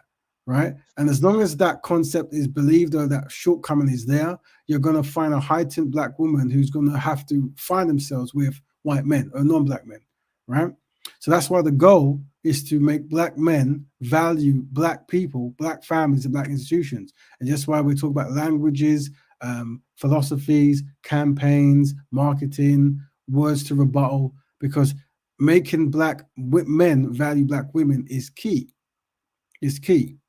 Yeah, and for a case in point, when people are at Umar, every time someone is dating out, that's a campaign strategy. You see, it's working because there is an education, there's an idea where it's like, if you haven't done this, this guy's got words for you, right? So a collection of many of these concepts that keep people synchronized is necessary. And we are forming those concepts. Yeah. This is how strategies work. It doesn't come by being upset or being angry. And that's why I keep talking about being an elite. An open door elite knows that. They understand that it's ideas over individuals. They understand it's campaigns. Yeah. They understand that it's, if you talk to an emotional person in a certain place, they're always going to tell you the same thing, right? So you have to put them to the side and wish them well and just constantly do what you've been doing. That's why when you look at Speaker's Corner, every time I go there, or the streets, these online streets, whatever, I preach Black Betterment. That's what it is. Other people talk about aliens, they talk about womanizing, they talk about interracial dating, they talk about the queen being a lizard, all this fantastic stuff. Yeah, how to have relationships with multiple badges, whatever. I talk about Black Betterment. So have you seen any unsynchronized become synchronized? Yeah, of course. You have? Of course. In these YouTube streets, yeah. The thing is, some of the people, yeah, of course, I've definitely have. Yeah. They're not the thing is that some of these YouTube people become personalities, and then they become people become fixated on them. I'm not fixated on unsynchronized Black people. I don't care. I don't care how many followers you have. We have hardly any followers here, right?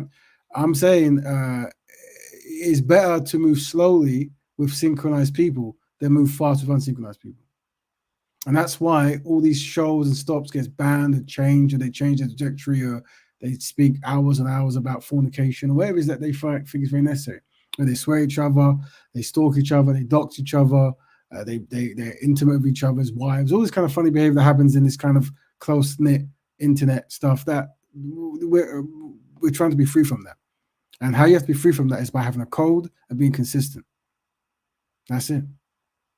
Nothing has changed. Nothing I've said has changed in the last 6 years. Black people having Black people and Black issues is the goal. It was a starting theme, and we moved towards it. So, do you feel like things are changing more, where men and women are choosing Black partners, or do you feel like it's going more the opposite direction? I feel that there is now a counter narrative. I think what's happened is in the last couple of years, there's been a growing red pill and passport bros and pink pill and swirling, and this joins the kumbaya, everyone can get along kind of thing.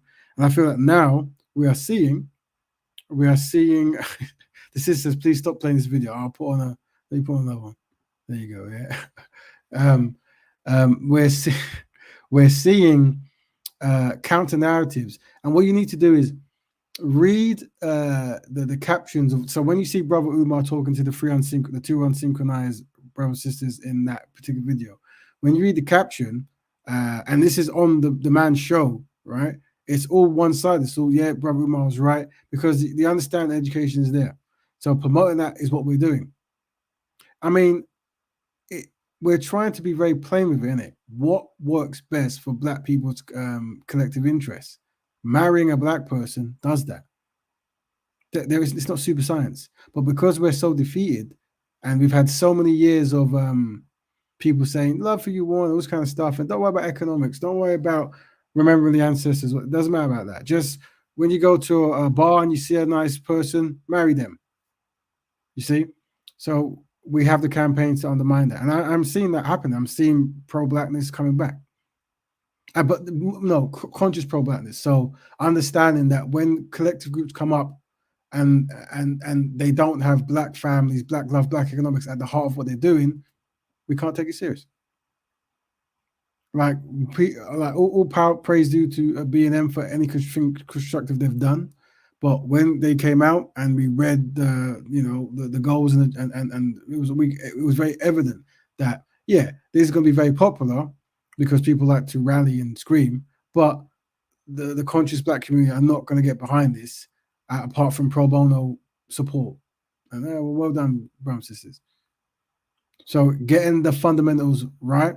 All the brothers and sisters you've named for Speaker's Corners, they haven't got the fundamentals right. Here's another case point. None of these brothers are pro-Black. So I go on their panel doing pro bono work because I'm kind. But for all the people out on the internet who jump on their panels, if you're not trying to give them pro-blackness, then you're there socializing. I don't socialize with people who's not pro-black. Why would I do that? What's the benefit? So like, I do think that over time, what you just said. That's how I was when I was a Christian. I didn't socialize with people who weren't Christians, and I realized that all I was doing was having Christian conversations with other Christians. No, right. I wasn't really. It's good. Let me hold on. Let me hold on. Let me land. Let me finish. Go ahead. So like now with having a certain level, a certain ideology that I operate and govern my life under, right, and certain concepts and knowledge and information that I may have, some of my unsynchronized friends don't see things from that perspective.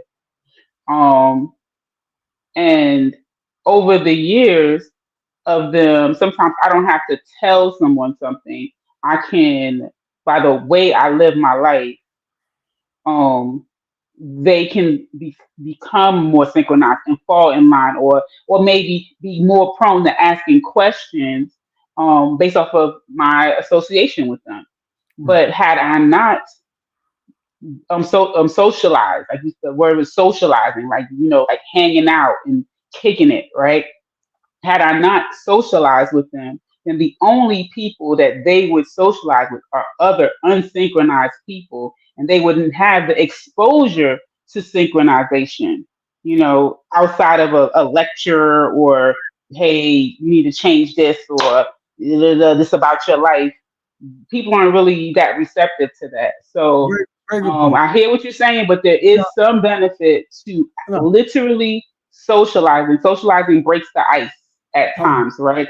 And it makes the betterment stuff more palatable.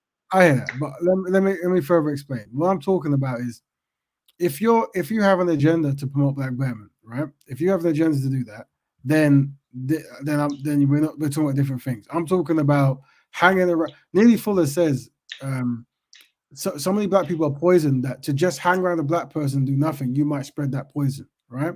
And I on the internet and Speaker's Corner, I agree. Like if you stay alone and you have a group mentality and they're doing what comes natural in some of their environments, you're going to do something negative. That's why there was so many fist fights in many of these spaces when they met up, right? Because they're not doing. They're going there to smoke, drink, have sex with white women, right? So this is not constructive. This doesn't help Black people. I'm saying that if you're around them and you are promoting a form of Black betterment, then power to you. And I can say, okay, there's something constructive there. But if you're just there hanging over, I'll take a pull of that. I will sleep with that person here, and I'll get drunk with this kind of person here, and let's talk about fornication and aliens for 5 hours.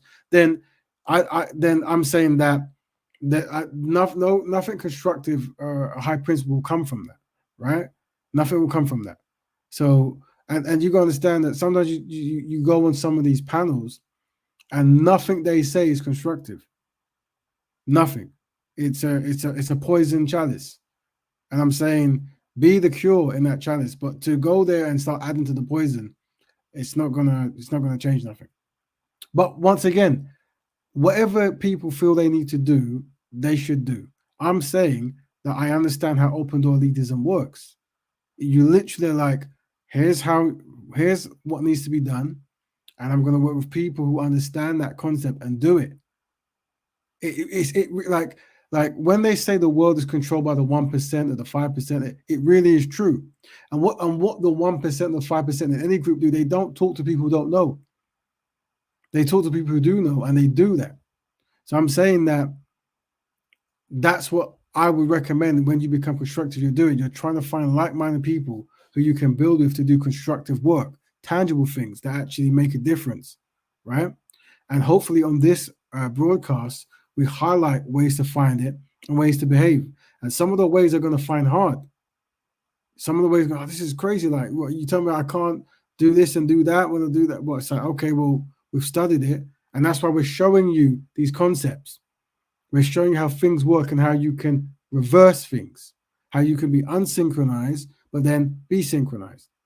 Yeah, you know, and this is what we're trying to refine here. Like, everyone on this panel should want Black people to collectively progress, right? And there should be no confusion about what's best for Black people collectively. So being high principled should be that makes sense, right? Having constructive families should make sense, yeah? Even if you don't practice that, understanding that template is important. What happens is people, especially at these kind of YouTube things, is they try to create a philosophy to justify their unsynchronized behavior. They're trying to go, you know, oh yeah, but what if I was naked and with a white woman, and then, you know, we robbed the bank and then we gave the money to the Black community? It's like, you know what? It's okay. Don't worry about it. The elite are going to do what they're doing. You take your clothes off and rob a bank with a white woman. It's fine. It's fine. And the reason why you have to talk to Black people that way is because you have to let Black people know that it's not a kind of come one, come all concept.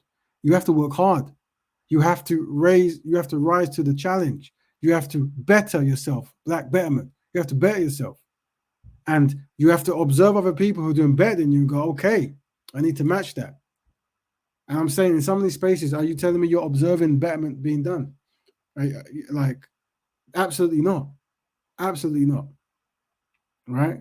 So, like I said, and that's why when the sisters ask me what is to be done with them, it's already done. They're not a part of anything. I don't make money with them. I don't make absolutely no money with them. They're not in any room. They're not in any Zoom call. Unless it's a pro bono, like, how you doing, brother? I understand you're trying to start a new business and you've never done it before. Okay, good luck. Here's a number. Ring that number. It should help you out. Goodbye. But we're not going to have philosophies and ideologies and refine things for Black people's betterment because they're unsynchronized. What will happen? They'll come in and they'll try to go, why don't we say you don't have to marry anyone? Why don't we say Black betterment, love is love? Why don't we say that economics isn't important? You know, living under a tree is important. All right, cool. Okay, you do that. You do that over there. Good luck to that. We're going to practice Black betterment with the elite, and we're going to form a plan with people who know, who work in industries that understand because they've spent their life learning these disciplines. Unfortunately, a lot of the brothers and sisters you hear speaking have learned no discipline. They have no discipline. There's not one discipline they've learned. Right? So if they've learned no discipline, how can they have discipline? And people with no discipline are trying to lead. And then people want to know why they're fighting and sleeping with each other and drugs and those kind of stuff and fighting for 20 hours.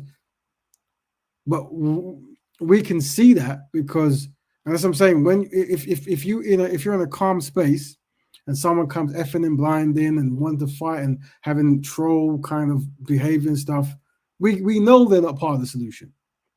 We can sense the energy. You can sense a constructive person straight away, right? They don't talk in riddles. They don't come on a panel looking for solutions with anger in their voice. Like, you're trying to help Black people. It's like, are you mad? What's going to happen is this. Oh my goodness, we're so inadequate. We're so in an inferior position. I can't believe there's actually a small group of people who are trying to be constructive in their own time. I want to be a part of that. You guys inspire me. That's what should be happening. But what we get, name calling. Anger. Why are you doing that? Because we're trained to hate good and love bad. That's why these other panels where they fornicate with white women all day long and talk about aliens and stuff, they all get the most respect. That people will be on their show 12 hours a day. 12 hours a day. They'll be giving naked pictures of themselves and every other kind of debauchery that people that do on the internet, right? They will be the heroes. But then when a brother or a sister says, no, we're going to be constructive, we're going to help Black people, we're going to promote Black love, Black marriages, that person is then public enemy number one. That man has to stop. That person then has to prove all their credentials. All that has to be proven. But the person who's fornicating with all these other people and taking drugs, they don't no credentials. They don't have to show anything. Just come along for the ride because you can do what you want in this panel, and that makes me feel good. So yeah, we don't do that. We have discipline here, innit? And if people don't have discipline, they're welcome to go to those other panels. But you have to demonstrate what has been done on those other panels, what has been progressed. And I suspect nothing. Now, family, we've gone way past our 2-hour mark, and we do have to kind of go soon. So if there's any other questions, feel free to say it now, because we always respond. Yeah, I think Sis Fee came on. She jumped off. It's a shame. Yeah, but she's written in the chat.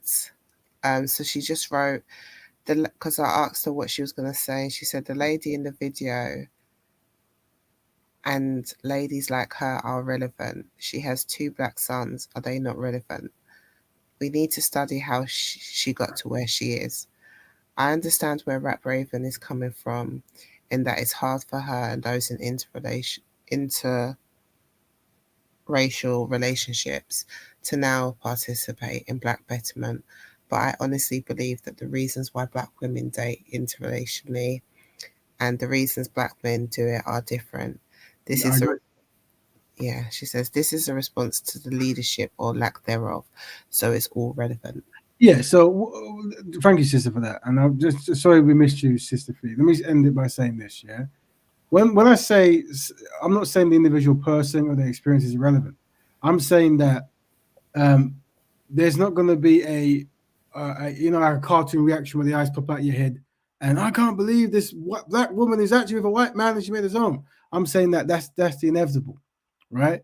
And it's irrelevant. Like it doesn't matter. It's like we understand it's going to come, and when we come, the path doesn't change. Yeah, that's never going to be an acceptable behavior to do. But we understand that as long as Black men are collectively inadequate and are following for the campaign of the white man and upholding the white man's beauty standards, you're going to then have a reaction from the Black woman, and that's what we're seeing. Yeah, we're seeing that reaction, and naturally, because we're inadequate, as in we're in an inferior position, right? Naturally, here's what happens: we don't think, you know what? I don't like the Black woman, and she don't think I like the Black man, and because I don't like them, I'm not going to be with them. And you know what? I'm now going to go and marry the person or people who made him that way. We think that. We don't think, well, okay, Black men are finished. Why don't I marry a Bangladeshi man? Why don't I marry a Bangladeshi woman? We won't do that. We'll go exactly for the people who have rendered us this way. So when I say someone's irrelevant, is because they're falling for the trap that was set before their birth, right? And I'm saying how we're going to help them is by being consistent. Yeah. Now, her son, herself, and her family can always practice Black Betterment, because Black Betterment is a lifestyle. Carl's not, Kush is not it's not like the overlord of Betterment. We're saying it's just like a health plan, isn't it? If you do this, you'll get better. If you don't, you won't, right? And we're saying that we are working directly with those who practice Black Betterment. But out of kindness and consideration, we have a process known as Black Betterment Building. So that sister with a pregnant belly and a new white husband, she can make an institution dedicated to whatever, and we will support that and respect that, right? But outside of that, all we can do is preach the word, and if she wishes to follow it, so be it. But we are trying to fix the problem that she's complaining about, and I don't think she's actually got the proper solution to her problem. You see? So here's what it is. I'll end by saying this one more, yeah? Running away is acceptable at a certain point, but when it comes to leadership, you can't run away from your people. You have to fix your people. But there's a I think what Fee said is key. She said we could learn from this, right? And the fact that she said that men are dating out and women are dating out for different reasons. Yeah, we acknowledge that. So one of the reasons that women do, right, and I could see for like this woman in this particular case, right? I don't know her age, but she met this white man with having 2 children already, right? That puts her in like an undesirable bucket for Black women, right? And Black women are having to make choices about will I ever get married, right? And Black men are in that same position, right? So they're not having that level of like, will this ever happen for me? So when you have a black woman who was like, I've only ever been with black boys when I was in high school and in college, I've only dated my race. And, I now, I'm still fit. I'm, haven't given birth, never been pregnant. I'm, just working, going to work and going to happy hour and meeting guys, and I'm not having a relationship. It's different reasons why a woman would say, like, if I want to be married, I would love to be married to a black man, but I would love to be married to a man because I'm heterosexual. And and almost being forced, or because if the black men aren't choosing us, right, at the same time that our clock is ticking and their clock has more time on it, right? It's not, because I forgot what language you just used right before I was speaking. You were saying you were using some verbiage that almost sounded like, well, that's what they want to do. They're just making those choices, and it's like, if I tell you knife or gun, one of them use on yourself, you're still killing yourself, right? I'm not giving you great options. Sister, I'm going to try to be as clear as possible, right? So do you recommend women just not have children? No, then, if they can't meet a partner? I'm saying that we're in the position we're in now. We start most conversations by saying that black women have less choice because the black man might be in jail, on drugs, unsynchronized, uneducated, all the uns, right? So this conversation is for black men. Naturally, black women are going to find a partner one way or the other, right? I can't talk to black women. I have to talk to black men, because what black women want is a constructive black man. So I'm saying that there's nothing, I can recommend black women try to find a, constructive black man in this country, that country, wherever it is. But I understand it's challenging. So I'm silent on the issue, because the real change has to come from black men, right? That's why you don't really see me talk about black women dating out. I don't think I've really we cover like like maybe a black woman being abused by a white man, this kind of thing. But generally, and I think Empress Kush was very clear last week and the week before. The focus is black men. We made that very clear. So we understand why the sister is doing it. This sister's a very unique case because she's campaigning. So this is where she becomes unsynchronized. So most black women that you come across who interracial date, they'll tell you, I wanted the black man, couldn't find it. But they still don't want to be separated from the black community. They still want to do good things with the black community. And they don't rub it in the face of black men. They don't say black, they go, just what happened, right? This woman is campaigning. She's doing what many black men do. You see, as in they can't just pick a non-black. They can't just pick a non-black woman. They have to campaign. They have to go, oh, it's because this, and they're so much better. This is problematic. Yeah. So that's why I say she's become irrelevant in that case, because we understood her plight. But when you campaign the way you campaign, then you're no longer in an intellectual kind of debate. You're more in a trolling, aggressive, and then it's not. We can't have a civilized debate about it, right? But that woman who tried to find a black man and he threw a woman out of her head. And then he was with 10 white women and he didn't want to be with a black woman and she was alone in Russia or whatever. That makes sense. And we can go with the sister, understand it. Now, I'm saying go for the Bangladeshi man, innit, whatever, right? But whatever. If there's no black men on earth, then it is better to pick a descendant of someone who hasn't enslaved and colonized you, because through our research, we know that's part of the program, innit? It's like, just see a good people, destroy them, have them coming to you for solutions. Yeah, have them hate themselves so much that you are now the solution. And let's make songs about why, and I'm saying that's chess. The white man is superior to the black man at that kind of chess. And I'm saying there's a minority of us who see it, and we're saying, here's how we can avoid it. But in the meantime, we're trying to fix our people because we're collectively inadequate. The number that they've done of us is severe. And that's why no other people group do that. You're not going to get a Palestinian go, I'm with this Israeli man and he's explosive in bed or whatever. He's just not going to do it. Yeah. Do you understand? It's like look at the psychology. It's the people who most benefit from our destruction, who contribute to our destruction, who we are putting as the praise. You see, that's why when we showed the video of the Will Smith gentleman, we said, where's the scholars who actually identify this man as self-hating? He's on stage shouting, I love white women when he's drunk. I love white women. He's rolling the floor going, I love white women. This is a sickness. But they're framing the conversation like, oh, he found love, and people just upset. They're not framing that we're collectively inadequate. They're not framing that way. And I'm saying on this program, we have to frame it correctly. Black people are collectively inadequate.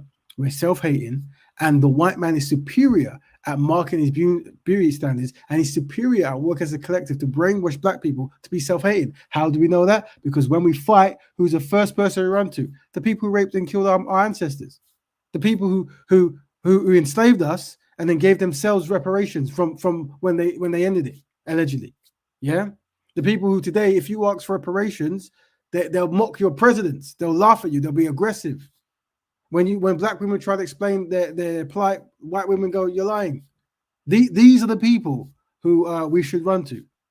So I'm saying that we have to kind of learn from that kind of shortcoming. But family, we're getting late. People are popping off. So any last things before we go, family? Yeah, it's a good show, brother. Black Betterment. Yeah, Black Betterment family. Well done. Until next week, family. Black Betterment to all, and to all Black Betterment. All right.